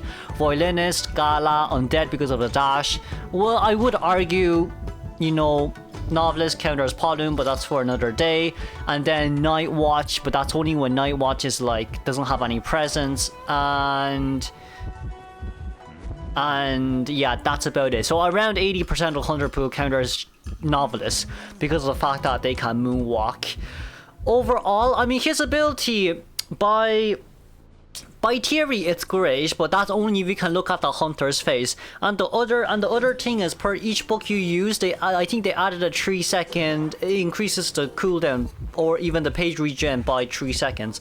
So it's from like 10, 13, 16, 19 seconds if I'm not wrong for you to gain a page, which isn't too bad, but compared to Seer. But at least for Seer, you don't need to look at the hunter's face. You just need to be near the hunter and like look at them, regardless of whether it's their face or not. And Seer just has more practical use overall, to be fair with you on that point as well. So yeah, for Novelists, there are better options out there, like, you know, Thief. If you want to play Novelist, just play Thief or something. I don't know. Moving on, next will be a Psychologist. Psychologist will be a part of Niche as well. Now, I did think about putting her on, you know, solo ranker / mini assist. Why didn't I is what I'm going to explain now. Psychologist being able to have, you know, 3 hits early game and with a stress, right? Even if you get your first 2 hits very early, the hunter is not allowed to hit you for the 3rd time until your stress is over. Stress basically lasts for 22 seconds if I'm not wrong. Like 22 to 25 seconds if I'm not wrong. That should be how long stress should last. No less than 20 seconds, but no more than 30 seconds, around that time frame, right? For Psychologist herself, that's really a good news, because like even if you get a really fast 2 hits early game, you can still at least contain for another 15 seconds. If the hunter does force hit you, you can just get a survivor without tie to rescue you. And if you know, if your teammate don't do that, they're just dumb. It's not your fault, they're just dumb. You could argue, hey, my rescuer comes to rescue me first and I can try to kite out tie time, but if they don't, the rescuer can just come rescue again. Cause there's a lot of rescuers that can rescue a half health. A Mercy, a Forward, a First Officer, I would argue Cordy, Cowboy, etc, etc. But yeah, for Psycho, because of the fact that she can tank 3 hits, you know, just being able to take 3 hits, you know yourself, she's more, you can even say she's more solid than a Barmaid. But Barmaid has something to contain with Psycho doesn't. Right, but the other good thing about a Psychologist is her global heal. Psychologist can immediately whistle to a rescuer and just immediately whistle them for 8 seconds and they're going to be back at max health. And just continue with the Cypher Rush. You could argue this is better than Barmaid, but in exchange for Barmaid, right, the difference between Psycho and Barmaid is Barmaid can contain longer than a Psycho if used well, or if the player is on the same skill base. Let's say. For Psychologist herself, you know, being able to take 3 hits, it should guarantee you a 60-second containment, bare minimum. Right, because like imagine this, right? Hunter takes 10 seconds to find you, you get hit in the next 10 seconds, and then you're stressed for 20 to 30 seconds. Right, you can guarantee a 40-second kite, and then your survivors can just sell you, to be honest, and that's a guaranteed tie. But most Psychologists aren't like that. Okay, most Psychologists aren't like that. Even if you do spam pallets and tie kite and then force a normal hit to rotate to the next transition area, you should at least guarantee a 60-second kite and forced blink out. Especially against single hit hunters, she is pretty darn strong, I would say, or solid against those types. So you could also argue that she's a good rescuer because she can tank 2 hits before going into rescue. But aside from that, you know, just a really nice, solid, easy character to use. Now the next on the tier list will be Patient. Patient will also be a part of a Niche. In order for patient to use his hook, he does have a condition in which he needs to hook on towards an object, for example, the walls, lampposts, pallets, etc, etc. He has two options. First one is to hook and then to dash out. Second one is to hook and to vault over. Those are his two main options. Depending on which area you're in, patient is pretty darn strong. He can hook from 2 stories to another area. He can hook onto trees. He can basically hook onto most things, right? He is pretty darn strong in 2-story areas as well, which is why he's pretty darn good. But also at the same time, he's a really good rescuer, because as long as you have the obstacle to hook to, you can always almost guarantee to fly towards the chair. Now, why is he not better than Mercenary in my opinion? Because he's very similar to Mercy. It's because actually no, I can't really compare him like that. But like, why is he good? He has 3 hooks. Each hook is 10 seconds, but each hook basically allows him to pull quite a big distance.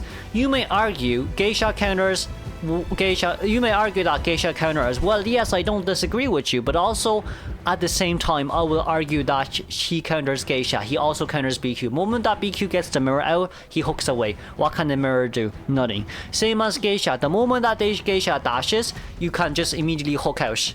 Right, what can the Geisha do? Unless the butterfly is on you, that's a whole different story. But what can the Geisha do if the butterfly is not on you? Right, it's really just about how well you use it. How well you use the patient. In a nutshell. Patient also counters most hunters, to be fair with you as well. The only counter to patient is to cancel his hook, and cancelling his hook is really rare. Maybe as a disciple main, you can burst the patient from using a hook, but also at the same time, are you really gonna do that instead of trying to stun the patient at the same time, right? So for patient, it's a very decent container and a very decent rescuer. He does pair up really well with Psychologist for that mini, dash from the couple, but he's just like, 3 items.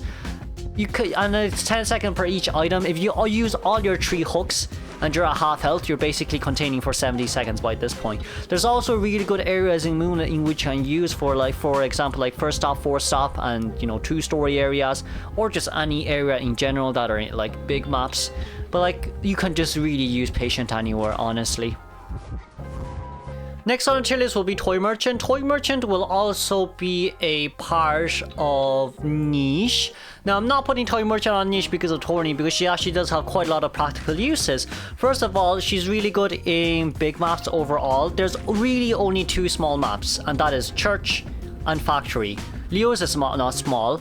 She's fairly good in, to be fair, she is fairly good in certain areas in hospital, and then all the other big maps I don't really need to explain why she's good. Catapult usage overall, the moment you put a catapult down as Toy Merchant, it's globally seen by survivors, not by hunters, by survivors only. So then your survivors basically know where to rotate if they want to use your catapult, etc, etc. Also, the other good thing about Toy Merchant is she doesn't really have any debuffs. If I'm not wrong, maybe does she have a vault debuff? I am not sure. She could have the physically weak vault debuff, but I don't mark me on that. But like, she doesn't really have any decoding debuff, etc, etc. She's also a very solid rescuer. Why? Because the moment that she catapults, she's on air. And can Hunter hit you on air? No. They cannot hit you on air. So it basically just means the moment you get on chair, you can immediately drop down and rescue. Right? You don't even have to worry about being camped. You don't even have to worry about, hunters hitting you from far away. As long as you know what you're doing, you should always almost guarantee rescues against single hill hunters, bar the chance that you get terror shocked. Bar the chances that you get terror shocked. That's what I would say. That's really what I would say. Also, Toy Merchant doesn't really need to use her catapults to use her glide. She can basically glide from any 2-story areas in which there's like areas of elevation. For example, hospital, Moonlit, Lakeside. Where else is there? Hospital, Moonlit, Lakeside. Leo's is another one of them. But just everything except for Church and Factory. She's usable everywhere except for Church and Factory. Yeah, she gets countered by Geisha, but she only gets countered by Geisha. That's her only fault, really. She gets countered by Geisha. So if you want to tie against a team when there's a Toy Merchant there, play Geisha and target the Toy Merchant. And then you should be fine overall, lol. Should be fine overall. But yeah, Toy Merchant is still really good. Like, her catapult is so strong in 2-story areas. It's like, oh my god, you just bought so much time for your survivors to contain or to loop the area a little bit longer. So you can't really put Toy Merchant any further below that niche. And then next on the tier list will be Professor. Professor will be a part of solo ranker / mini assist as well. If you want to talk about Professor's counters, I guess you could say Chip Hunters and Anne. Those are the two main counters of Professor.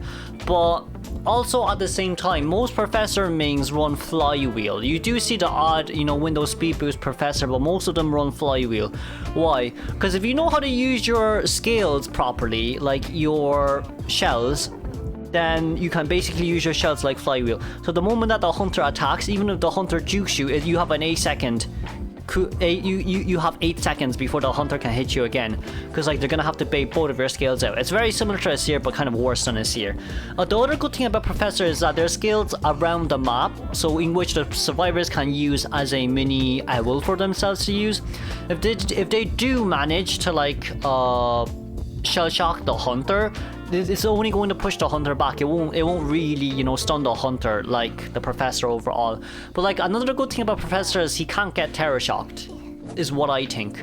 Because like for most Professor mains, we do know that when they vault over pallets, they can immediately just use the scale and vault over pallets, and then the Hunter can't do anything. Because like vaulting over pallets is different from vaulting windows. Granted, if the Professor uses skill and then vault over a window, there's still a chance for over the window hit from certain Hunters like Anne, Geisha, Naiad, BQ, most Hunters overall.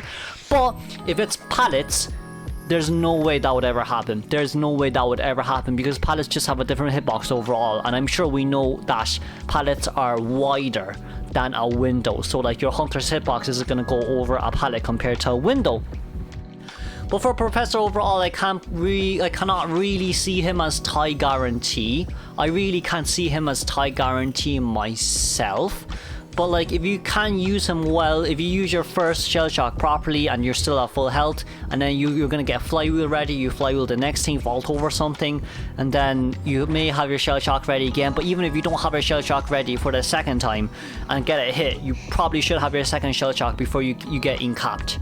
Right, and then contain for a bit longer. But that's only good Professor mains. Let's say that's usually good Professor mains mainly. You could argue that it's very easy to bait out his shells. I would say yes, that's why he's not any further up. Professor himself is usually above a solo ranker if he gets chased first or not, but because of his skills on the ground around the map, there's still a mini assist coming out from there. I mean, Professor can also drop a skill on the ground himself. For example, when he goes rescue, he can drop a skill down on the ground himself and then rescue the survivor, and the survivor picks up the skill. And then maybe the survivor who has tied can use the skill to rebound kite. It really depends. Honestly. But he can't be any higher than a solo ranker. He doesn't really have any decoding debuff, if I'm not wrong. He only has a decoding debuff when he injects himself and drops a scale, but I think that decoding debuff only lasts 30 seconds, so it shouldn't be too much of a problem, is what I will say. It shouldn't be too much of a problem. Another good thing about Professor is the fact that he basically slows down the Hunter's attack animation, so it's gonna be way easier for you to Flywheel, way easier for you to shell shock, which is why I'm saying, it's not that hard to Flywheel as a Professor compared to any other survivors, in all honesty. Now the next on the tier list will be Antiquarian. Antiquarian will be a part of Priestess and Friends, and I believe that we all know why, so I won't go into too much detail about it.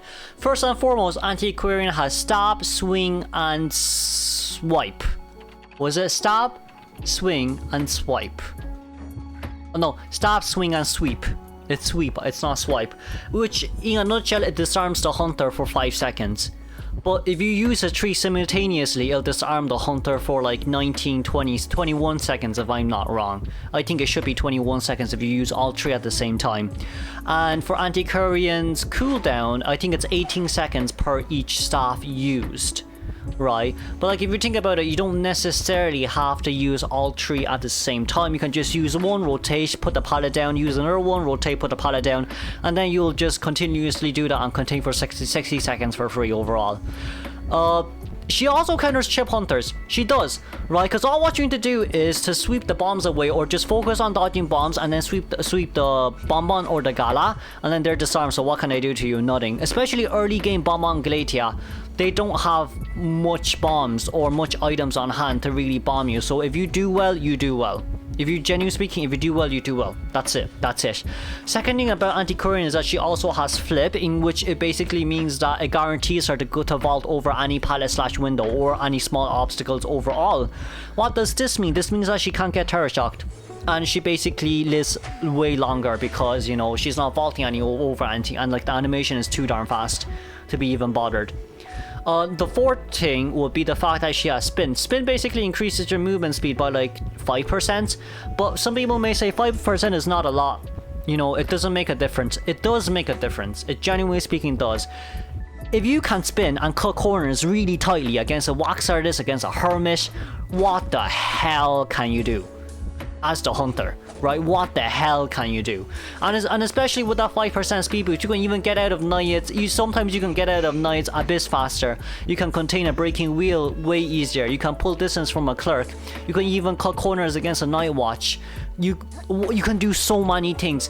It may seem like 5% is not a lot, but imagine survivors decode cipher machines 5% faster. All hunters will cry. All hunters will cry, regardless of what you say. After you spin, you can disarm. Wow. Wow. And you know what? When you disarm, even if you have only 1% of your stick left, you can still disarm. So you know what? Spin as much as you want. You can even just save that 1% for that 1 mini disarm, and then you'll be fine. Another thing about Antiquarian is the fact that the moment that she pushes the hunter back, if it hits an obstacle, she basically gets that guarantee stun, which means A, she's good at balloon rescuing if she uses all three, but if she doesn't use all three, the only reason why she's doing it is because of the fact that she wants to waste a hunter's time to chair the survivor. Think about it this way, right? Hunter attack animation is around 0.5 seconds. Antiquarian sweep, stunning the hunter, and then disarming the hunter for 1 second, and the hunter having to hit the survivor for another time. It's like 5 seconds overall. So it's like 5.5 seconds wasted per each stick. So it's around 16 seconds wasted for the hunter for each stick. 16 seconds is a lot considering first chair. Right, if you can buy 16 seconds, you basically have all 3 cipher machines done. Now imagine it's the last 2 cipher machines and you bought 16 seconds. Your cipher machine is probably already prime because of accelerated decoding, which is why this is still very strong. She's also very strong against, you know, single hit hunters. Well, she's basically strong against every hunter except for, I would argue, undead. But like, if you know how to use your spin well and cut corners, I don't even think undead can do shite to you, to be honest with you. If you have seen how AK plays Antiquarian, oh my god. But yeah, that's why Antiquarian is a part of Priestess and Friends. Now the next on the tier list will be Composer. Composer will be a part of solo ranker is what I would say. You can play Composer if you're playing solo rank mainly. Cause the thing is, right, if you're the only decoder main on the team, you're most likely going to get chased first. But Composer himself, because of the fact that he has tuning in which he gains movement speed buffs, it's kind of strong against, and you can basically use it like, and you know, use it like you use your tuning 50-second cooldown, and then you use your palette speed boost, and then you use your window speed boost, and you keep looping around that. That's in the ideal world, but most of the time we won't be able to do it, to be honest with you. But like, Composer is still a part of solo ranker. There's no mini assist on him, but he's still a solo ranker because of the fact that he is the strongest container out of all decoders here because of his tuning. He also doesn't have any window vault debuffs, so yeah. Honestly to God, yeah.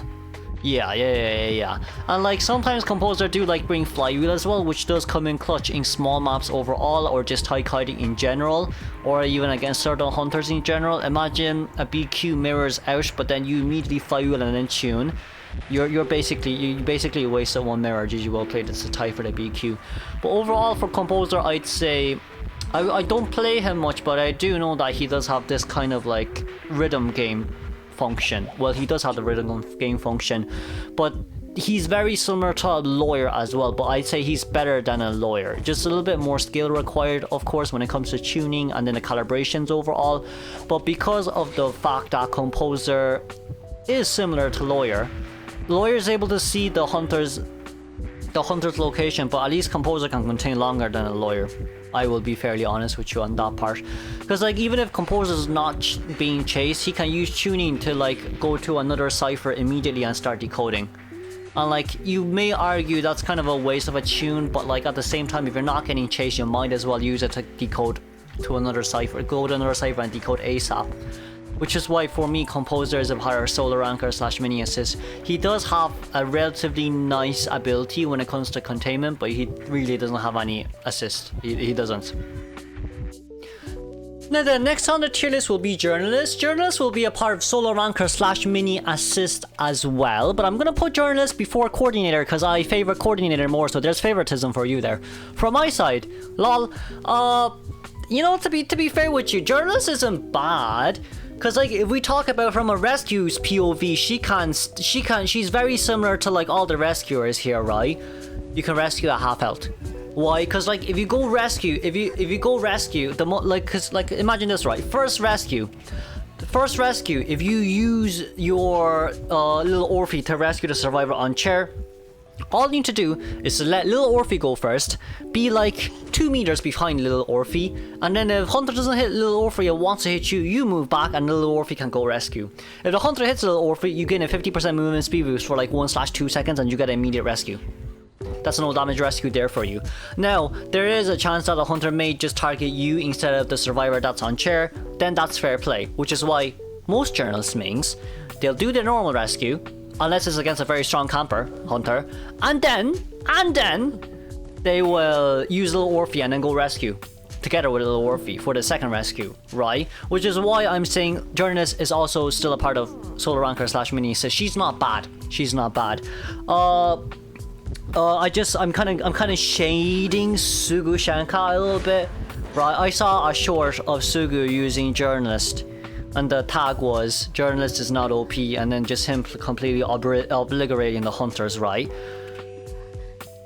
To be fair with you, this is more of a compliment in my opinion. Whatever survivor Sugu like is focused on, he's gonna make it look so easy for you to do, but in reality it's genuinely speaking really hard to achieve it, right? He makes any bad survivors look so darn good.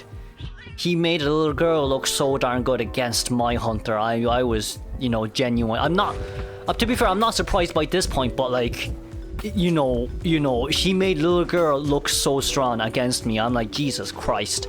He is scary. But, you know, for Journalists overall, you can use little Orphe to body block, and then, you know, most of the time, like, when little Orphe comes out, you're getting an 8% movement speed boost. You can't say that's not good, like. You genuinely speaking can't say that's not good. Also, at the same time, you can put little Orphe down and then use little Orphe as a little body blocker. You know that little Orphe is gonna move straight, so all you need to do is to be in front of the little Orphe, look back, and then, like, move left or right, depending on which direction the Hunter's hitting. Right, and then force the Hunter to hit little Orphe and gain your 50% movement speed buff.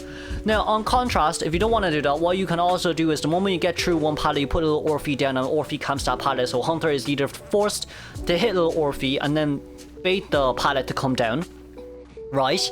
And then you gain your 50% movement speed boost, you pull away, or Hunter's going to take the detour. And then third option is Hunter baits little Orphe to put the pallet down, but doesn't hit little Orphe, but Hunter will still take 30% longer to break that pallet. You can still pull distance right there. So there's many ways to play Journalist. Yeah, there is still many ways to play Journalist. You could argue that Journalist gets countered by Chip Hunters, but also at the same time you could argue that Journalist also counters Chip Hunters. Because she does counter Gala to a certain extent when it comes to camps like that. Gala has no chase, right? So then if you need to take a detour because of a pallet, that kind of does suck quite a lot. So there's a lot of gameplays for a Journalist. Therefore, she's a part of Solar Anchor / Mini Assist. Now then, this is going to be the star of our show. We have Aeroplanist, and Aeroplanist will be a part of Niche. Now, people may say, hey, why would you play Aeroplanist when there's Patient, a Mercenary, and Toy Merchant? Well, there's one thing that everyone misunderstood about these characters. First is, what does Mercenary require in order for him to use his elbow pads? answer is he has to be near a wall. What does Patient require in order for him to use his hooks? The answer is there needs to be an obstacle for him to hook. What does Aeroplanist need in order for him to use his jetpack? Right, nothing! You can use the jetpack like a goddamn flywheel. And it's scary when used properly. Right, he only has one what's his trait name? The flying up hover. Okay, he only has one hover, which in a nutshell, it's fine. But if Toy Merchant's catapult is strong, then you cannot argue against me saying that Aeroplanist's hover is not strong. You may say Geisha counters Aeroplanist. I say no, because the moment that Geisha is about to hit, Aeroplanist flies off. Geisha's gonna dash towards the Aeroplanist. Guess what? Second dash is ready. Aeroplanist dashes off. Oh, guess what? Geisha caught up. Third dash is ready. Aeroplanist dashes off. GG! That's a Geisha counter right there! It's even better than Toy Merchant. To be fair, it is even better than Toy Merchant. Also at the same time, you can cancel the dashes just by putting down a pallet or vaulting over a window. Very similar to, like, you know, Patroller's dog. If you want to cancel the bite, you drop down or you vault something. Something that requires an animation for Aeroplanist, which is why I'm saying Aeroplanist is quite solid. Another thing about Aeroplanist is he can use hover to rescue, so he can basically act like a Toy Merchant. So what can the Aeroplanist do? He can act like a Toy Merchant when it comes to rescue. He can act like a Patient when it comes to Patient and a Mercenary when it comes to solo containment. His only debuff is the fact that he puts down pallets slower when there's no one around him. But he's a very good body blocker for someone else on chair, because he drops a pallet at normal rate, but then he stuns for 20% longer as well. Very similar to a Cowboy. Right, very similar to a Cowboy. So we have the innate skill of a Cowboy. We have the ability of a Patient / Toy Merchant added together, and Mercenary. But it's not as strong as the other three, but there's no conditions that needs to be fulfilled for Aeroplanes to use his skill. And then Hover, in which he's basically on air, like a Toy Merchant with the rescue, like a Mercenary with the rescue. Right? He's strong, he's not bad, he's a very solid survivor. I will not take any other excuses from anyone saying he's not good. Because feck you all. I'm joking on that part, but you know what I mean. He's still very, very, very good. But that's... And he doesn't really have any decoding debuff. He decodes the Cypher Machine 1% faster. That's like, you know, what's that? So you decode Cypher Machine, it takes 81 seconds to finish a Cypher Machine. 10% of 80 is 8 seconds, and then 1% of 8 is 0.8, so he decodes Cypher Machine 0.8 seconds faster, I guess. I don't know what the point of that buff is, but 1% is 1%, I guess. It's still nice to have it there, considering he's a rescuer type as well. But yep, that's going to be the end of Season 27 Survivor Tier List. I am Kuroshiro desu yo. But also at the same time, I guess I would like to say that it took, I waited a little bit long to upload this tier list because Aeroplanist came out, and I kind of want to see a little bit more of Aeroplanist just so I can give a little bit more of an accurate tier list. But of course, for next season, we'll have Season 28 Survivor tier list when after, like 2 weeks after Lily comes out, the cheerleader. But of course, that's the end of it all for me here for today. I hope you all enjoy, and have a good day, good night.